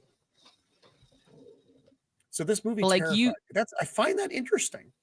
I was 9 when I saw this. You don't need to justify it. Yes, you do. You need to justify it A little bit, yes. You're Yes. trying to make Roman feel old. It came out in 99. I think I was almost 30 when this movie came out. But I never saw it. I did for whatever reason. This one never made my. It's got a lot of jump scares, a lot of like tension because Okay. you don't know like when the lions are going to come at you, and they could strike in broad daylight. Like Jaws on land. Yes. Like Jaws on land. All right. Okay. It's a little weird. One of my favorite movies. You're not going to hear the end of this for a long time, Mando. I just want you to know that as we move forward, that there's going to be Thundercats. Probably a lot. Probably a lot. Well, if we consider Jaws a horror movie, this should be considered a horror movie. No, I got voted down on that. I don't consider Jaws a horror movie. It scares me, but it's not the same thing. Copa's right. Hey, you agreed with me when I brought it up. The black guy. I'm actually more impressed you spelled his name right, Copa. So Yeah, that's not the black guy. You Googled that shit. Are you sure it's not the same actor? He Googled it, yeah. He cut and I thought it pasted. was too. I'm not gonna lie. I thought it was too. legitimately I thought does it was look like too. the same actor. I thought it was too. I thought it was. He's too old. Well, I thought that was fucking Tom Cruise, so fuck off. Well, he was Iceman, so. All right, weird one. I can't talk It's about the not movie because I've never weird. seen the movie. It's good. Well, it is for a Has anyone horror else movie? besides me and Jacob seen It's this? not a horror. I think See, I don't consider it the a horror movie just because some of these stills do look familiar, but I don't think I've seen the whole movie. I got a couple of people got bounced. It looks like here. Oh, okay. Let's pull back here. Who has to go here? John, Man, help me, folks. Oh, yeah. It looks like John, Ego, and Vex shit. have all got to go. Okay, we're losing half the panel here. Okay. Oh. God damn it! There goes our All right. diversity. Well, let's go around here though. So, okay, John, what do you got coming up, bud? Oh Lord, I have nothing planned right now. I've got some short form videos in the works this week as far as Mixtape Mondays. Nothing is planned right now, so we'll see what happens. It might just be sit around and bullshit about who knows, whatever. I don't know. I've got a few days to think about it, but I've also got a jam-packed weekend of other stuff going on. But we'll see. I'm gonna get some more videos out there. They're gonna piss some people off though in the meantime, because live streams aren't really working out for me. But the like 10 to 15 minute videos, I really get under people's skin, and that's where I'm making my bread and butter. So there you go. Yep. The creative blue collar hater. That's what they call him. All right. Vex, what do you got coming up? You are one of the busiest people on the interwebs. I'm making some content for the gaming channel. Stop it. I see you. Stop it. So hopefully that will be out in the next couple of days. But otherwise, November, you can look out for my review of the Marvels on the main channel. Ooh, oh boy. That's going to be exciting. That's going to be a good one. Blair, careful there near your beard. I know. It was good to be back here. I'd like to come back. I missed being on your channel, Roman. And Beard of Liberty, creative blue collar. It's good to be on a stream with both of you. Beard of Liberty, we interact on Twitter though quite a bit, so it's good to finally put a face to the name. Well, so it's been a pleasure. Though. Thank you for having me. The Scissors is All right, a horror movie to a beard. Okay. Thank you for coming back, Vex. I mean, love you, Vex. Probably despite your better instincts, Mando came back too, so I mean, it can happen. And our good friend, the Cycloptic Left Eye Ego, what do you got coming up, my friend? Dude, I need to do the review we did of Exorcist True Believer. I'm waiting for Shiro to get back from volleyball, and we're gonna try to record that and have it out next week. We got our Ordinary Gains episode this Sunday. You're gonna want to hear my grievance with her. It involves money that mysteriously she has enough to spend for, but yet she gave me shit about our toys that we did with our stream. Oh yeah, dude, y'all can't wait on that one for Sunday. But otherwise, man, I'm glad to be back on here and talk movies with you guys. Let me know when there's the Christmas movie stream, dude. Yeah, I'm down for that one. We do a Christmas special as well. So yes, there will be. Oh, dude, I'm in. Please let me know about that. But yeah, thank you guys for letting me be a part of this and hearing how I got scared and how I had to have Gary the Glowworm, sir. But Roman, for Christmas, you need to dress up like Cousin Eddie from Christmas. Are we doing this year? You got to dress up like Cousin Eddie. All right. Well, thank you guys for joining us for this stream. For those who got to bounce, thanks for hanging out with us. And again, I'll hit you all up soon. So don't worry, it's coming. Yes, sounds good. As we say, guys, we say hello to Zach. He finally showed up. Hey, Zach. Hello, Zach. Hello, Zach. I believe Zach appears. Bye, everyone. Bye, chat. So We've never seen Vex and Zax in the same place. So that there's questions. Are they the same person? You just did. I don't know. They're both Canadian. I do know that. Who knows? All right. So that brings us to Jacob Ironside. I chose. What do you got for us?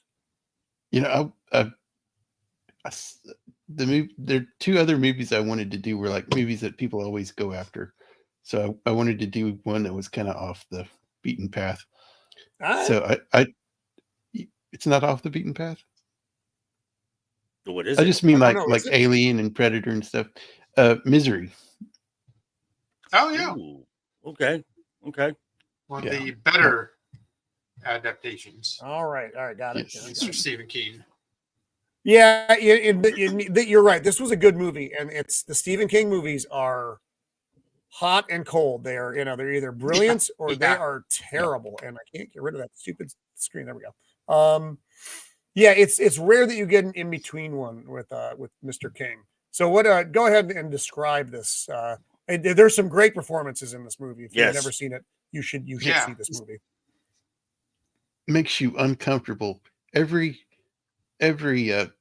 just the way she acts at first, she's overly nice and goofy, and it's like makes you really uncomfortable. But it's just so he's goes out to this resort kind of ski place to write his books. Right. So he's done with writing his book and he's going, into town. Ooh, that's the worst part. It is. No. Sorry, I didn't set these slides up. Obviously, this is from IMDb, so I don't pick the order. And a blizzard comes in as he's going down the mountain, and just flips his Mustang a few times, and wakes up in this house with this lady. And it's just from the get go, you kind of run into those annoying people that you kind of smile and be nice to and stuff, and you're like, ooh, that was weird. But he's stuck. He's just stuck. Was this Kathy Bates? Yes, Kathy Bates. This was her first performance, though, right? Or her first, well, obviously a breakthrough, but I don't remember her being in anything before this. She'd been stuff, but she got Academy Award for this, and rightly so. Okay. Right. And well, this is more than just someone who might be a little annoying.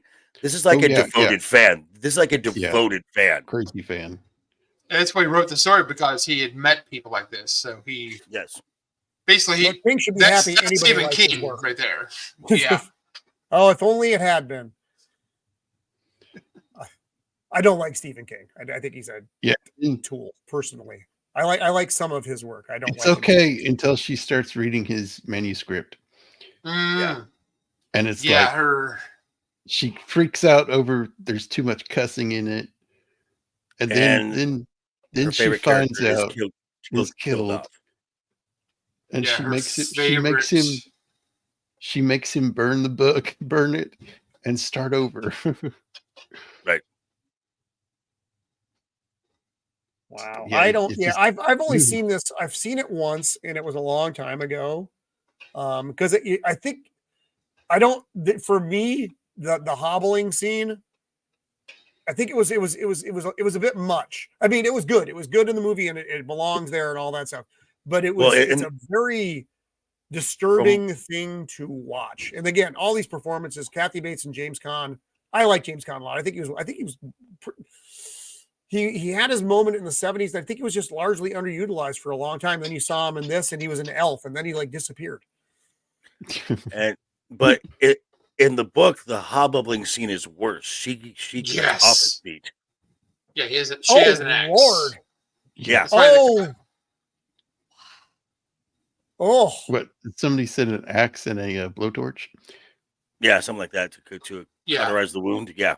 Yeah, because she's a nurse. Yeah, the original cover of the book was a shot of an axe. Oh, okay. And that's why. Zoinks. Yeah, that's a he's just out the typewriter in different scenes for forever. Yeah. Yikes. Yeah, it's like the the relationship gone too far is kind of the moral of the story with this. That's a good one, Jacob. I don't think about Misery, but I try not to think about Stephen King a whole lot either. Although he did give us a couple of real glowing pieces.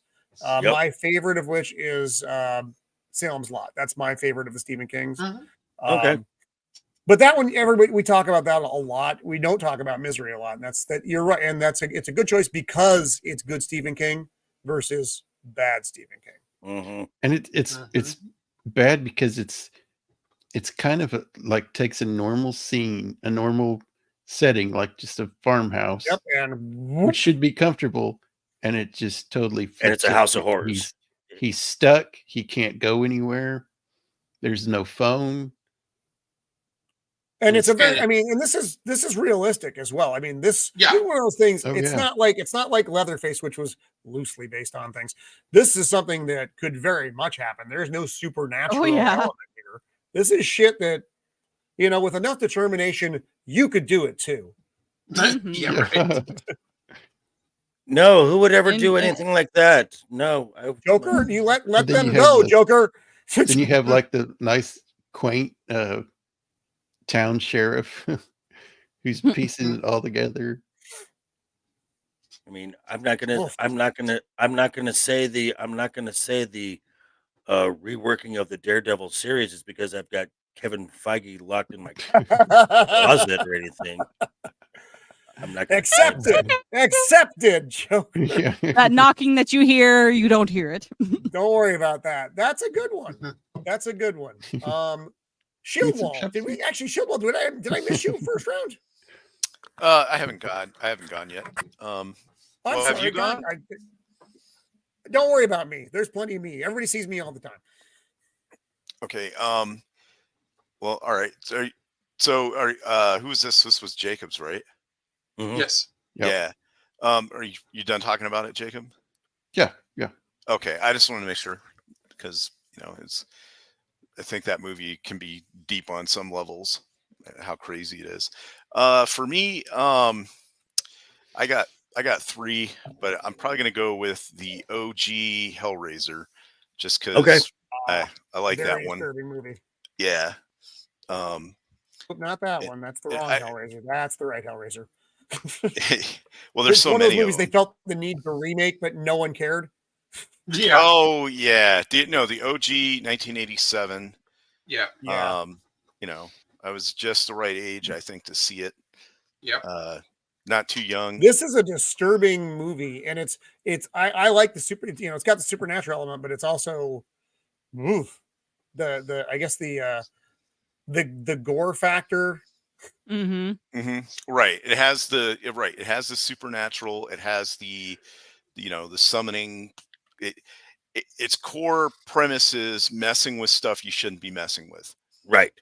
And this is also kind of like what I would take it as what kind of sparked some of the stuff you would see in the Saw films, because this is like yeah, that's a good point. Yeah, and you've never seen anything really like this before. This was new. This was new. Have a good one, Cajun. Have a good night. Cajun. Bye, Cajun. Yeah, and they were all like creepy, and you had this dude on the right with the mouth is constantly like chattering. The chattering. This chick, she's got like Cenobites. Yeah, she's got the bonus hole in her neck. And, but it was just cool. And then also the way that that Pinhead talked. They had like some kind of modulator on his voice or whatever. Yeah, I like that actor. Yeah. Douglas Bradley. And obviously the Pinhead part and then, you have this chick. And who was it that said it? Dempsey. Yeah, she was like 80s hot or whatever. Or maybe you're talking about the other lady. Whatever her name is. The older one that's like seducing people and stuff. But I just remember seeing it. It was. Oh, yeah, I know you're talking. I'm sorry, I do. Yeah.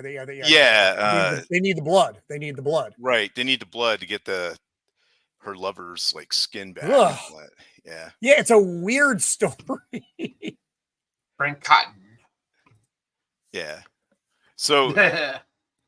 but yeah, her right there. There she is, that lovely gal. Yeah. And then it's also it takes place in like a creepy old house, and yeah, so doesn't have any skin, and so it's pretty. I don't know. It's deep on a whole bunch of different levels. Because then the brother steals his skin. Ugh.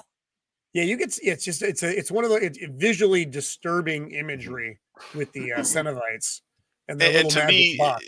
they represent like an actual evil that would be hard to fight.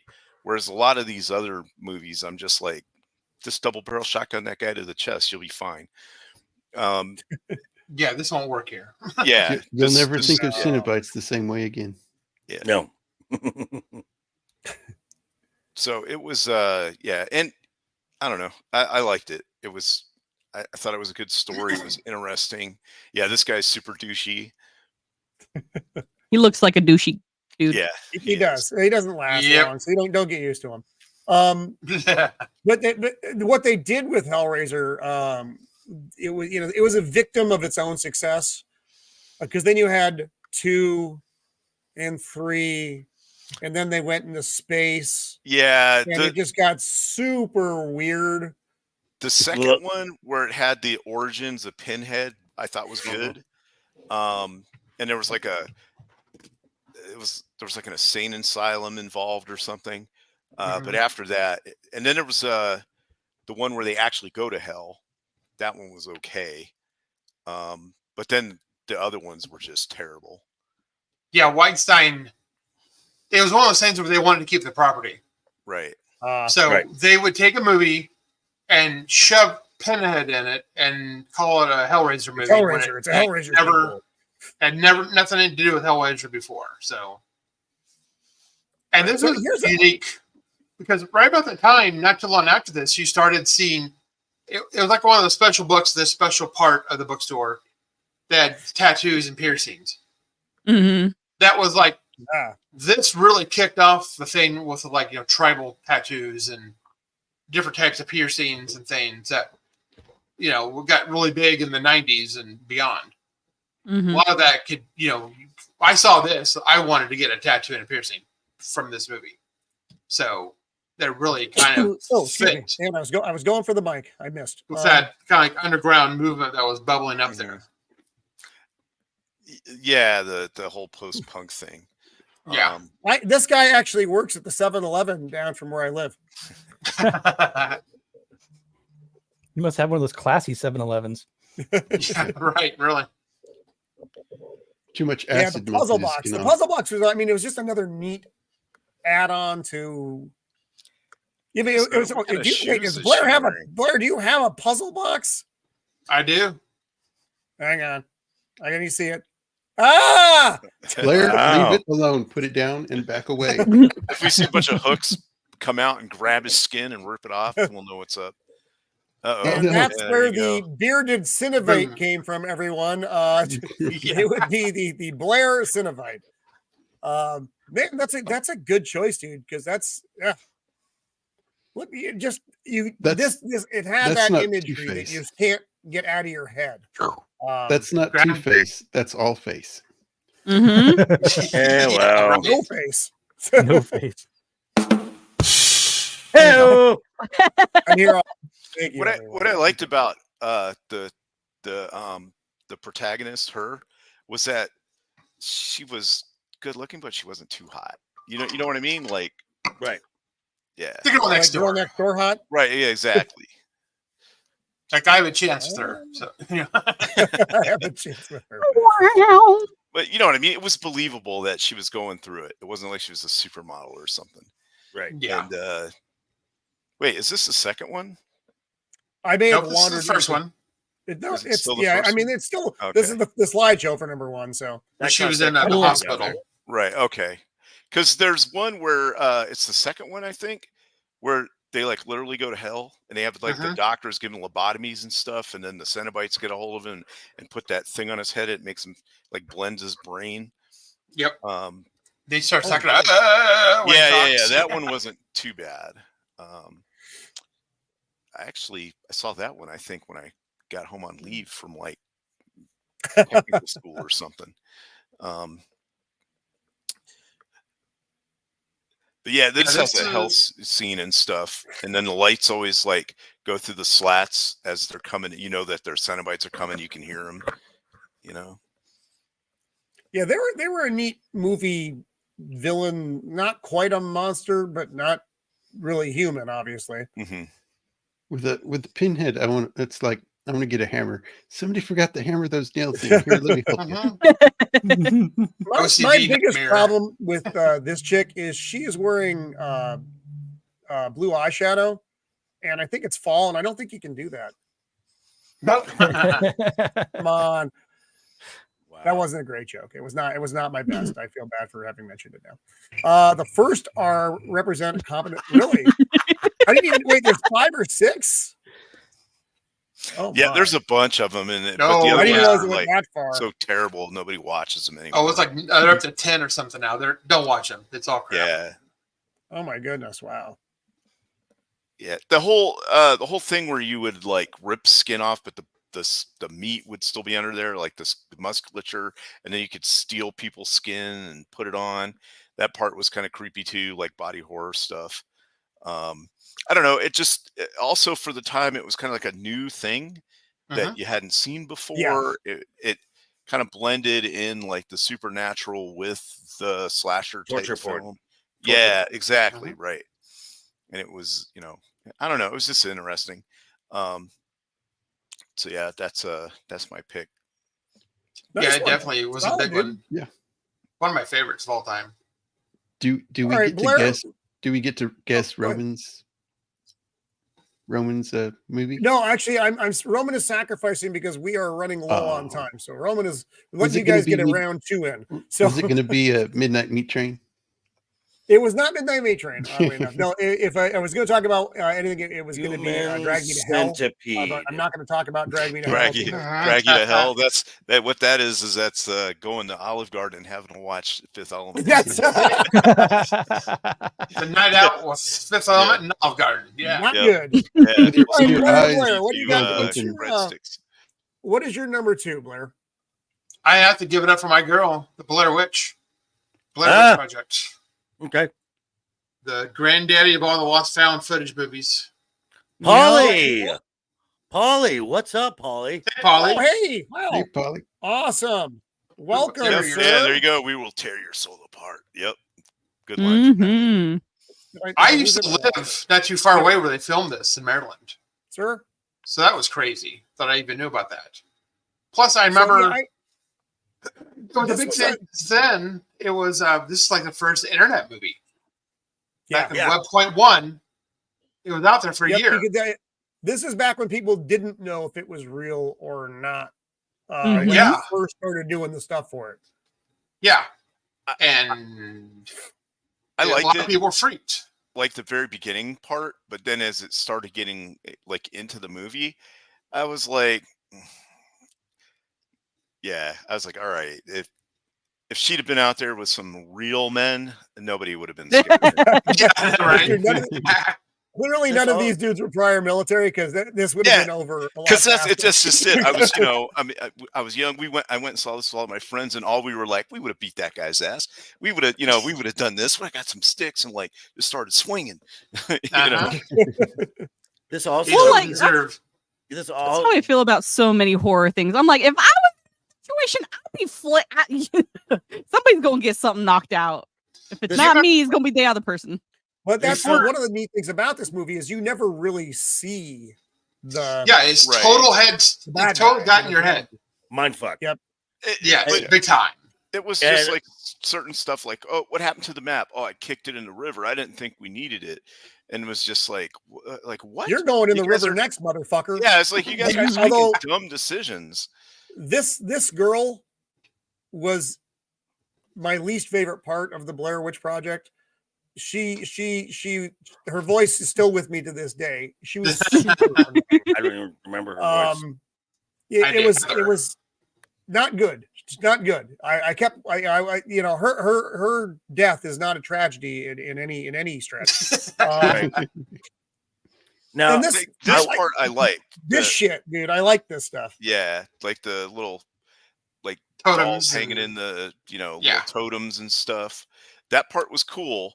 And then they were like, oh, we're out in this house, an abandoned house out in the woods. And I was like, wait a second, this has got electrical tubing and lights and stuff. There's got to be a road. How else did you get all this out here? You know what I mean? So they technically and then they find weren't a lost in the Necronomicon in a wilderness. closet and things get weird. Yeah. Oh, different movie.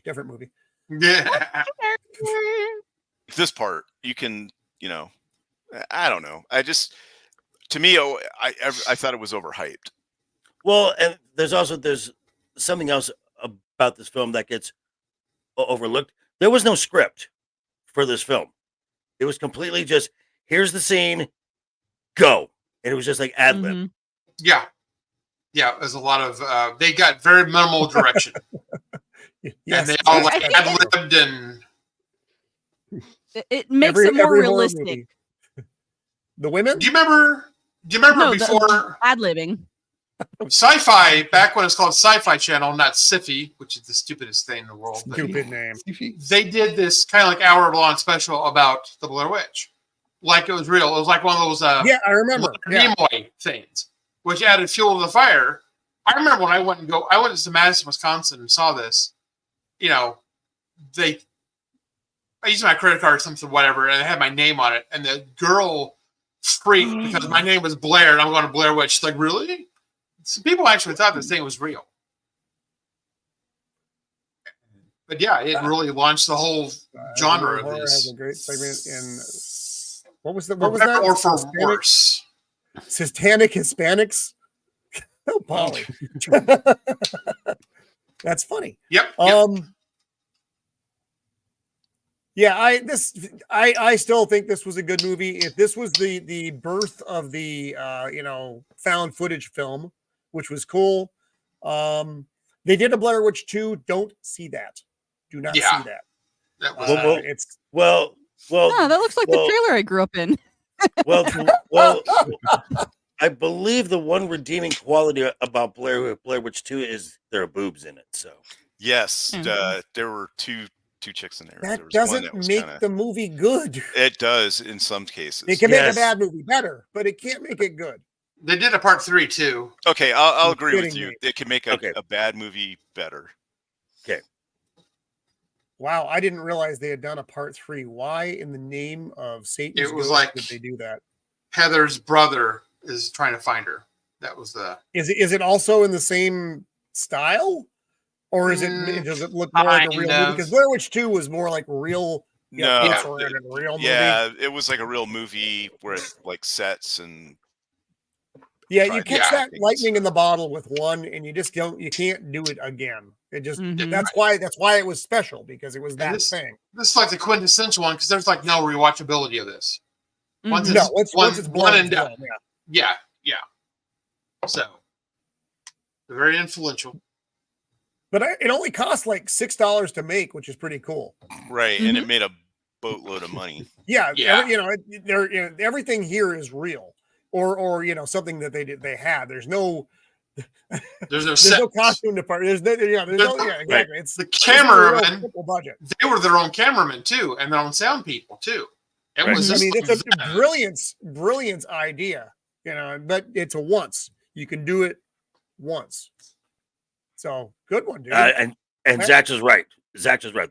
The marketing for this film was crazy. Oh, it was brilliant. Yeah, it was fantastic. Yes. It was viral marketing. Yeah. The first one, really, because it was like Web 1 that was back then. There was no YouTube or Twitch or anything. It was like you had their own web page. You had to go to their web page. I remember. Yeah, that was a big thing. And it was like the simplest page, too. Like it didn't have a bunch of bells and whistles on it. Yeah, it was very simple. Yeah, that was a good one, Blair. Good choice, dude. Agreed. All right. Okay, Mando, I'm giving you a second chance here. Redeem yourself, lady. What do you got, Mando? Is it okay that it's from movie, is it? 1960? Is that okay? No. No, that's all. Violating the terms of our agreement of the modern horror movie. Deep Blue Sea, then. Deep Blue Sea. It's a shark movie. It's a shark movie. They got another shark movie, Mando. What's your movie from 1960? What's your movie from 1960? Telltale Heart. Grandpa. Based on the Edgar Allan Poe short story. Okay. Is Vincent Price in this one? Is it one of the Corman movies? I think so. Yeah, there's like a whole slew of those Edgar Allan Poe movies that Corman did back in the day that are pretty good. Yeah, I think it's around that same time. Yeah. 1958. No, I thought it said 1960. Wow.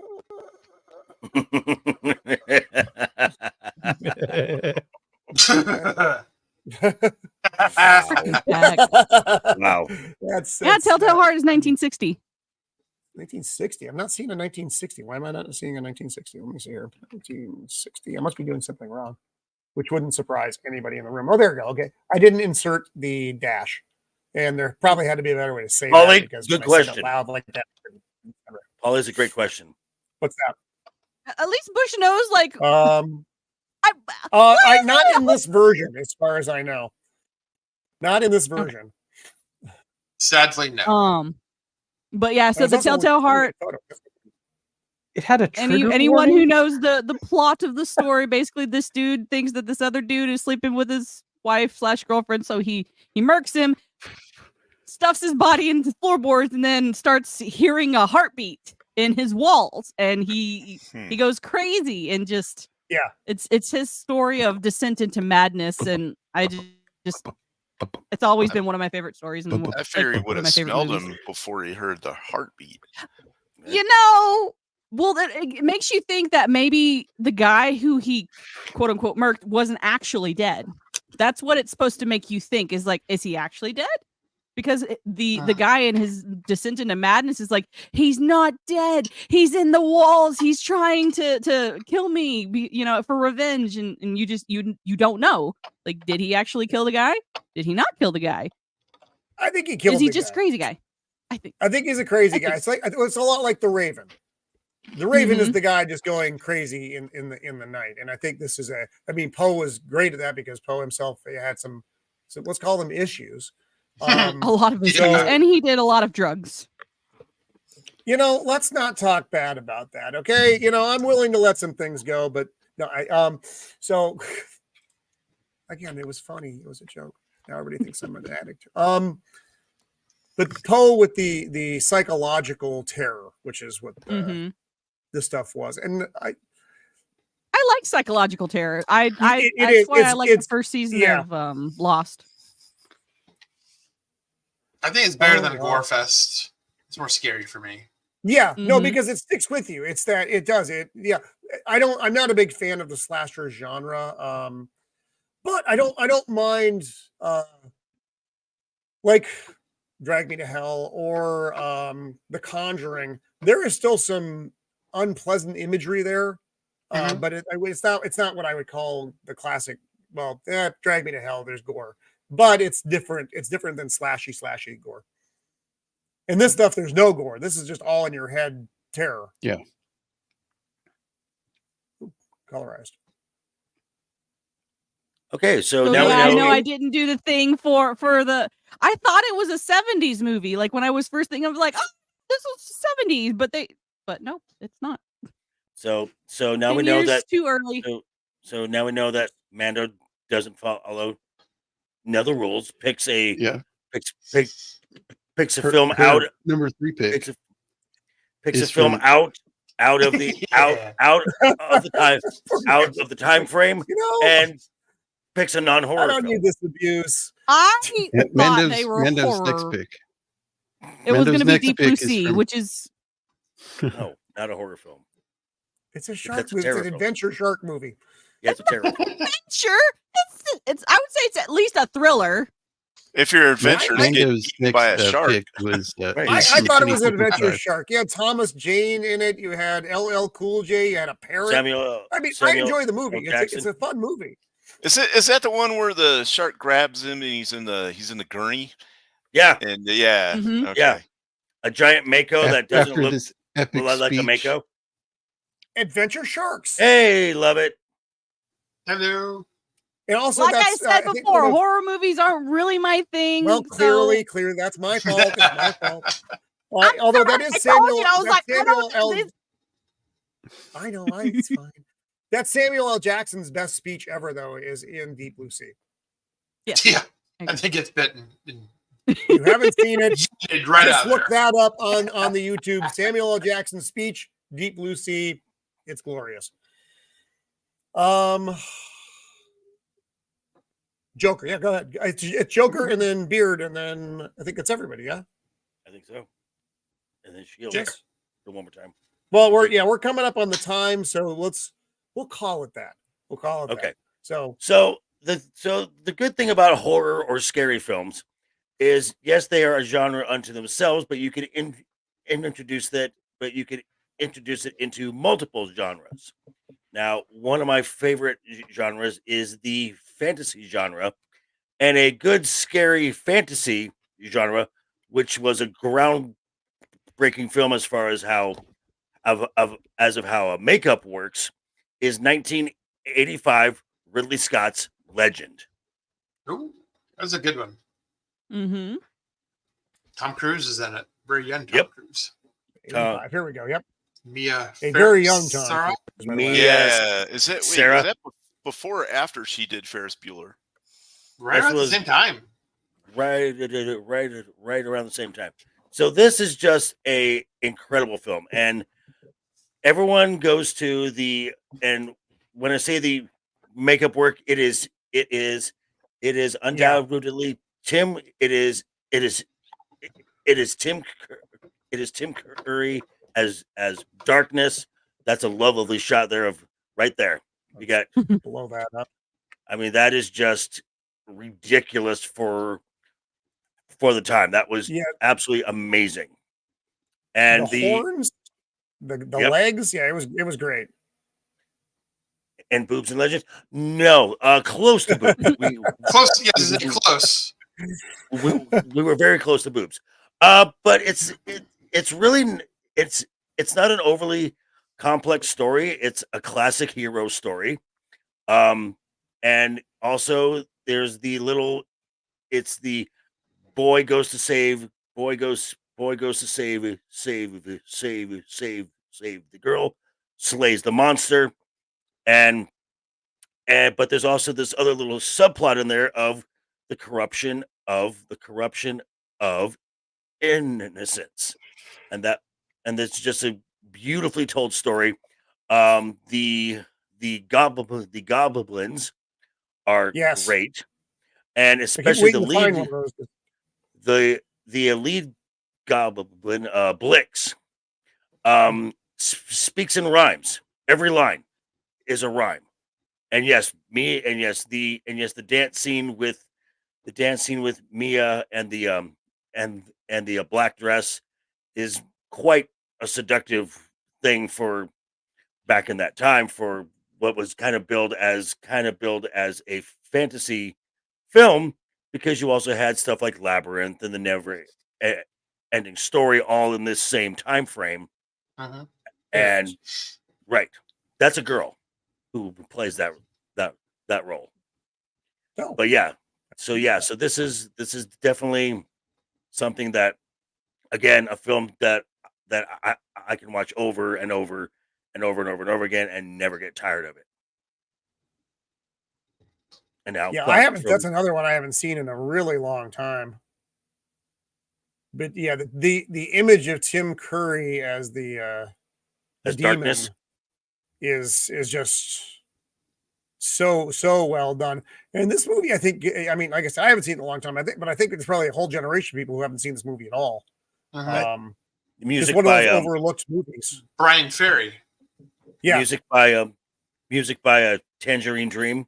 Yeah, and then Brian Ferry did the big song that. Yes. I can't remember the name of it, but that was like one of his big hits. Is Your Love Strong Enough? That's it. Yep. Because it's playing in my head while I'm watching this, because that fucking video was on every goddamn hour. I remember that. That dress is amazing. Yeah, that is a glorious shot. That is a glorious shot right there. That's the imagery in the film was just very impressive. I mean, it is, and it's the kind of the heroes. It's not really the classic hero's journey, but it's a hero's journey. But so you get the elements work so well together, and it's a Ridley Scott film, but it's not one anybody really even talks about. Right. Yeah, no, it's kind of like this one off the radar and like a hidden gem. Look at that. Yeah. Yeah. Tim Curry. not known for parts like this, was so good. Right. It's just absolutely amazing. Oh, Mia. Okay. Not a horror film, but it's a scary film. It has monsters, and but this is I would say a scary film that it gets put into the fantasy genre. Yeah, agreed. Nice choice. That's a weird one. Okay. Beard?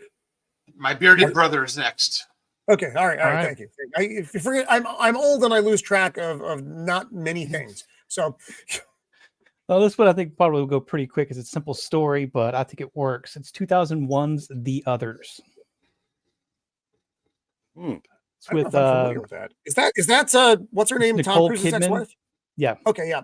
Okay. Yeah. Yeah. Yeah. I've still never seen it, but I know what you're talking about. 2001. Wow. That's a ghost story. Christopher Eccleston is in this.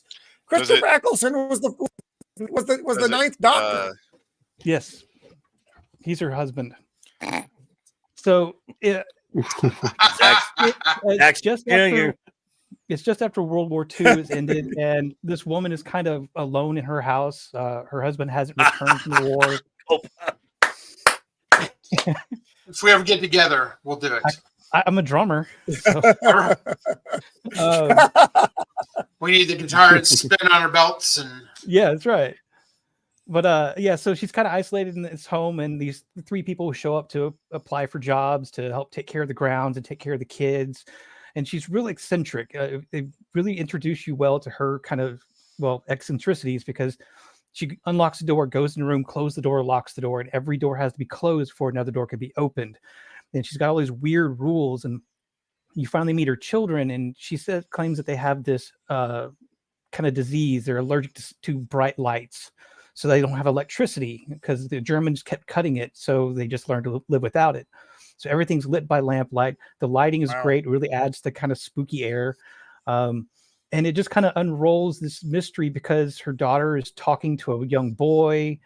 Sounds start popping up around the house. And she's denying it all. Basically yelling at her children for believing that there are ghosts out there, and the servants for daring to kind of encourage that or say that they also believe it. Here's the thing. I don't know if I want to go into the very end of this because it changes how you watch the entire film. Yes. Yeah. I would, for those of you who haven't watched it, spoilers, you need big to time. Big, or we can do it, but yeah, we're going to get giant spoilers here. So, well, actually, we can do it, and we can say, if you haven't watched The Others, just spoil for about 5 minutes. I mean, it is over 20 years old, so time to get a drink. Yeah. Time so to we'll use go. the boo, as the British would say. Just hit mute, Okay, come back later. I will. If I'm still talking. So it kind of unwinds that, there is something in this house. She walks in on her daughter. Her daughter turns around and looks like an old woman. Things are moving around. Doors are opening. Curtains that are supposed to be closed because her kids could die are opening and eventually disappear completely. One of the spookiest shots for me is when she runs upstairs where there's a whole bunch of furniture covered in sheets because she's investigating a noise. And me personally, in my real life, if I were to walk into that room investigating a noise, I'm going in armed. I'm already a paranoid enough person about what's around corners. That's why these films work for me, because it's all about the atmosphere and all about what I can't see. And so all of this is happening, and her daughter's drawing pictures of the old woman and the family that's supposed to live there. She finds a book of dead pictures back when they used to take photos of dead people. Her husband right there shows up in the middle of the day one time. Oh, and the house is completely surrounded by fog 24/7. And he's kind of out of sorts. And really the only conversation you get with him is he's shortly after she attacked her daughter, and he's talking about that other time. And they don't really get into it, but you get the feeling that she's done that before. And he basically just says, I've only come back to tell my wife goodbye. Where are you going? I'm going back to the front, but the war is over. The war's not over. Then he just wanders off. kind of like their servants Shoot some previously who hints. just disappeared. Yeah, when you watch this the second time around, there's a lot of really good hints in there. And the servant people are acting weird. They're hiding gravestones on the property.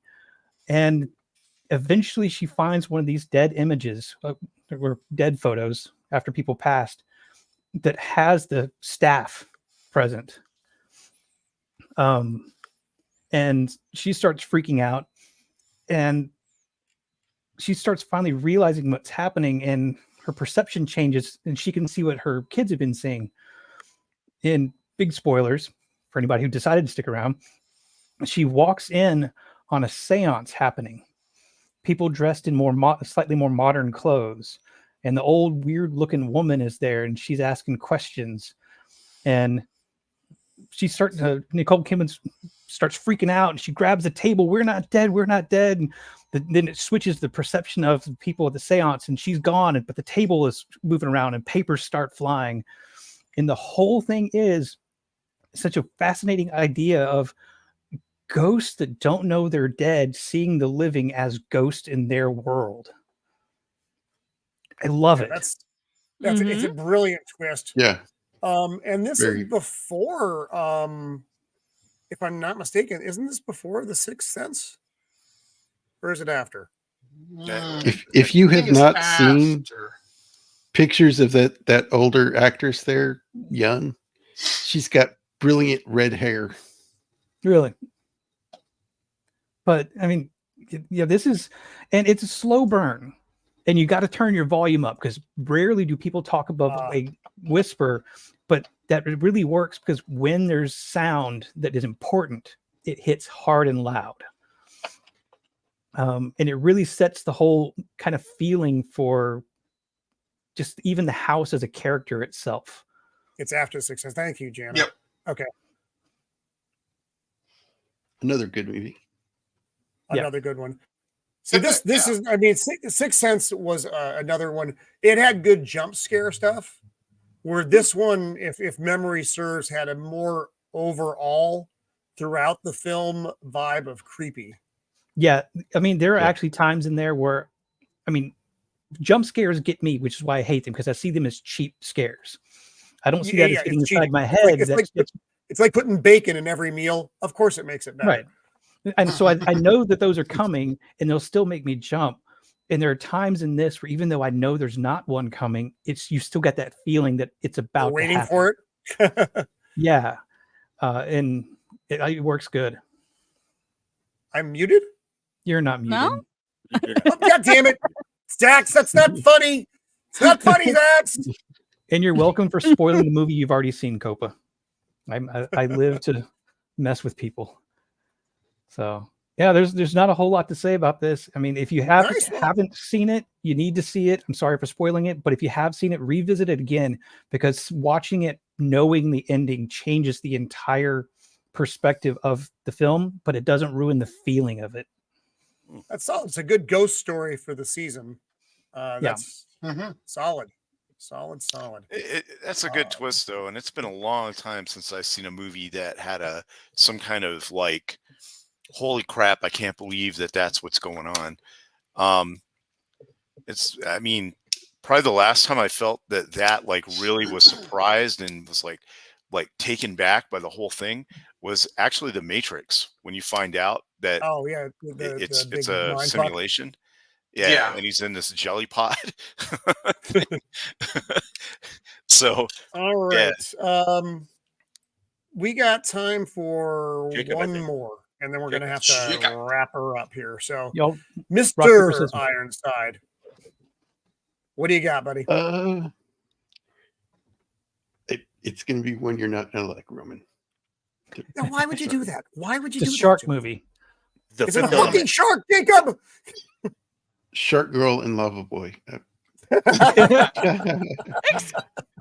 It's the poor man. No. Horror.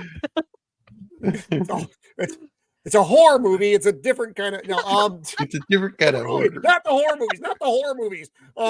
So what do you got, Jacob? Big Trouble in Little China. Wait, I feel about Roman that doesn't movie. like Big Trouble in Little China? It is one of my least favorite of Carpenter's films. What is wrong with you? It has a 6 demon bag in it. How can you go wrong? I just don't. If the comedy element, it just bothers me. I think it was a missed opportunity. Wow. I know everybody else loves the movie, so I guess it wasn't. I don't like this. All right, well, that's the show, folks. We're out of here now. Everybody knows I don't like the movie. Fuck this guy. So what? The running joke on the interweb. Was it? I mean, was it scary for you, Jacob? No. I really enjoyed it. I mean, I thought it was a good movie. I don't know. I mean, it does have demons and such. It is a horror movie, isn't it? I mean, I thought it was a horror movie, a comedic horror movie. Action. I thought it was more of an action movie. Yeah, but like it does an have action supernatural. kinda- right? Supernatural action movie. Look, But I'm looking. You guys got to tell me when I don't have the fucking thing up because I'm looking at pictures, going, yeah, everything's fine. Well, there's no fucking pictures up. I think that that actress is her best role. Kim Cattrall. Yeah. Yeah. Except maybe she was in Star Trek too. Star Trek 6. Yeah, but Yeah, that's good. Raiden wins. Fatality. Yeah. He was my favorite part of the movie. Yep. Yeah. Egg Shin. Yeah, actually, last year when we did our John Carpenter, we went over all his movies. I had to rewatch this again, and I didn't like it any better.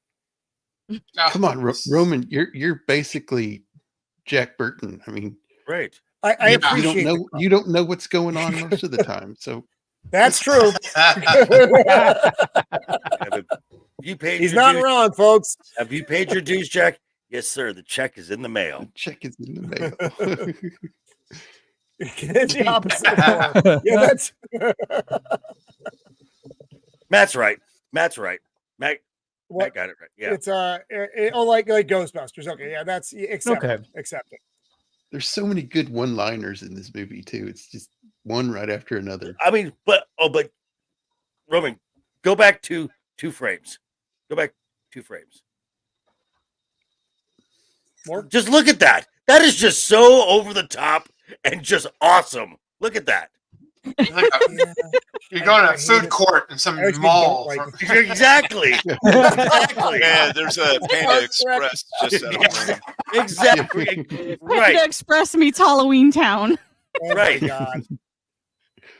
All right. But Jacob like I is said, correct. I know everybody else likes this movie. I understand that. There are so many quotes that you can get from these movies, and I know I've said it before, but it feels like modern movies just have nothing quotable in them. Right. Really. Yeah, they suck. Yeah. You know, or they try too hard and fail.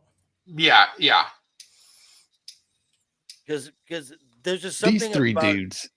There's just something about this era of film that just had a certain magic to it. I'm not seeing what y'all are seeing. I think my internet's slow. Sorry. Are you running behind, Jacob? Is It's it the raccoons? I'm Are the telling you. raccoons in It's the those house, Jacob? coons. Get up in the house, Jacob.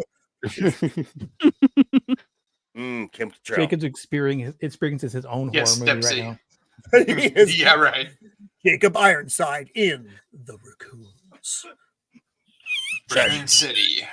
Trash Panda. Man, imagine rocking a suit like that these days. Cocaine, trash. Oh my panda. God. With a nice mustard colored shirt. I do it. Big white tie. Fun. What's Yeah, the he's the current- man bun. Oh. He looked Oh, modern. oh, Lord. Oh, this is what the Empire's working on something right now. Hang, 1 sec. 30. There we go. Okay.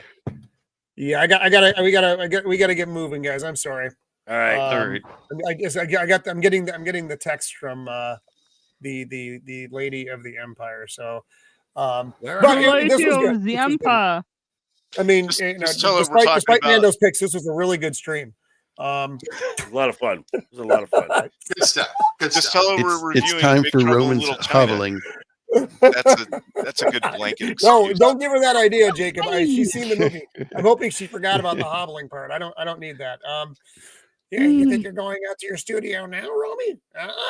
What? The chocolate's coming out. It's not good. So let's go around the horn, folks, and then we'll do our thank yous and roll out. So Shieldwall, what do you got coming up, brother? All right. Well, hey, thanks for having me on. This was a lot of fun. It's great being on here with Vex and Ego and everybody. So on Tuesday, we're going to be doing the Frankenstein movie with Jacob Ironside. I'll be on his channel. Great film.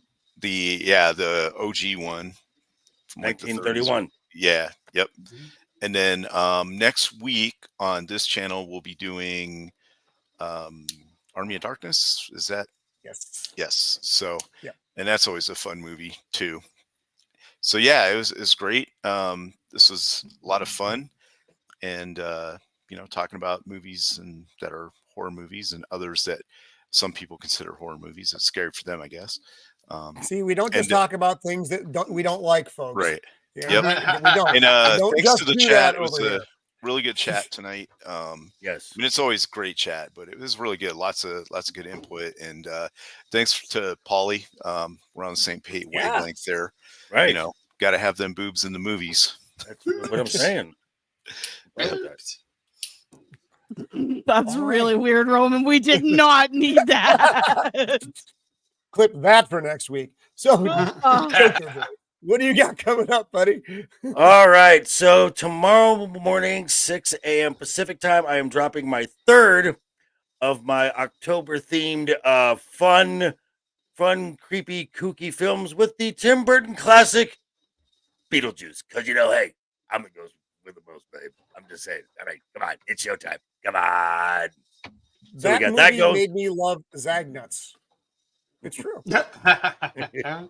And then tomorrow night at the new time, 7 p.m. Pacific time, 10 p.m. Eastern time, Friday night's Royal Rumble over on Legion Talk. Always a fun time talking about the world in pop culture and entertainment news.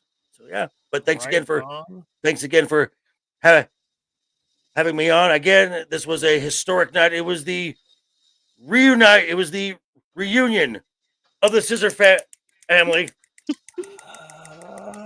which there will be more of and you can thank this guy for all of that. Scissor me timbers. And one day they will release The Last of Us season 2, and I've seen some news on that. It's coming. They're making it. Terrifying but true. So thank you, Joker Voice. Beard of Liberty. What do you got coming up, buddy?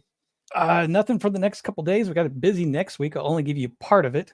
I've got an invite from Wookie Be Bad for something nice. Sunday in the afternoon. Let me there might still be a little bit of a time conflict, so I might have to show up late for that one. Monday, back with After the Weekend for a review of Evolution. Oh, fun. I think a great movie. Wednesday, back with JT Gunn for, I'm ashamed to admit, I can't remember what his theme is for that one, but it's spooky. So check it out. Probably the Olive Garden. If I were a better probably. And then Thursday, I'll be back here, I assume. Yep. All right. Right on. Blair de Blair, my favorite internet wizard. Looking forward to meeting you in the real world, by the way, Blair. So what do you got coming up? What do you have coming up? Next week, I'm going to be in San Diego meeting Roman and John. And next month, I'm going to be in Milwaukee for the meetup, the Nerdrotic meetup. Oh, with Extra Girl Nerdrotic. But for live streaming, I'm out all next week on vacation in San Diego land, SoCal. And then we'll see what happens in November. Right on. Just when he thought he was out, we dragged him back in. That's right. Kicking and screaming. Jacob Ironside, what do you got coming up, buddy? Well, of course, we got Frankenstein 1931. Gonna be a good one. I think everybody here is going to be on that one. I think. But yeah, got that. And then next, not this Saturday, but the next, I'm going to be doing Washington Irving Ghost Stories. Oh, nice. With Ms. Martin. Oh, nice. Excellent. Oh, I love Miss Martin. She's fantastic. And then the monster movie of monster movies, Dracula. Dun, dun, dun. Excellent. Is on Halloween night. Nice. Oh, That'd be nice. You know, he only got paid $3,500. Yeah. Bela Lugosi did to do that movie. Wow. Took a Really? big pay cut. I don't know why I have that in here. I obviously had to make something else had to leave for that to be there. Then it's there. You know, what are you going to do? Oh yeah, yeah. One more thing. Sorry, I'm going Go to be ahead. on Roman's show for Yes. Army of Darkness too. So. Cool. I think I am as well. I don't know. Yeah, I was going to talk to you after this. I'm like, why the fuck is Joker's name on? so yes, if you want to be on, you're in. Yeah, sure. I was like, why is Joker's name not on this? It was upsetting. I fucked up anyway. Putting this show together, I left people out I thought were in, and just a complete fucking chaos because I don't know what I'm doing. So here she is, the lady who does not like horror films. What do you got coming up, man? No. To me, if it scares me, I consider it horror. I'm sorry. That's always my barometer of like, does it scare me? Yes, it's horror. It's okay. Let's see. Yeah, I will. This Saturday I should be doing Literary Souls, God. unless jeez. Oh God. Yeah, no, it's Spiders fine. It's return. fine. No, I clicked the wrong thing and everything went away. Oh, It's back. It's back. Spider. I will also be on Jacob's channel. And I don't know about the Army of Darkness. I'll watch the movie. I haven't seen it yet. I had you on for that, man. Don't I have you on for that? I'm pretty sure I do. Okay, yeah, if you do, for sure. You agreed to this, man. Now. Yes, I did. You did in fact agree to this. There's no now there are no. Are you on that? Let me check. Hang on. Before I commit you to something you may not be part of. No, actually, you're not. Oh no, you are. You're the last. Yeah, you're on there. You're on there. Yes. I'm the last one on the list. There are no. I don't. That's not necessarily in order. I just got to type it in as the phone lets me. So I just squeeze people's names between other people's names. You know, it is what it is. But there are no lions. I think it's not super scary. It's not really even. You know, it's comedy horror. So. For those of you who don't know, we are doing Army of Darkness next week, the third film in the Evil Dead trilogy, with Bruce Campbell, directed by Sam Raimi. I love the movie. It's a lot of fun. Now the second Evil Dead is the same thing as the first Evil Dead with a better budget, and then there's this movie. Yeah, there's this one. Yep. For those of you who do not know, this one's very different. So yeah, it is very different. Next Thursday at 5 Pacific Standard, we will be doing, and we have a really nice panel put together for that as well, for Army of Darkness. I will be on with Jacob doing the Frankenstein, Mr. Frankenstein, Dr. Frankenstein, Professor Frankenstein, one of the Frankensteins on Tuesday. But I am going to be. Oh, that's right. And I watched that today, Jacob. There is no freaking Igor in the movie, and I was disappointed. Igor. But anyway. So I want to thank this Igor. panel tonight. This was for and Vex and Ego and my young son John, who are not here. But everybody who's here, I enjoy these panels. They are just a lot of fun. Everybody's sharing the things that they enjoy, even Mando, and getting to have the discussion about those things. And it's a hoot.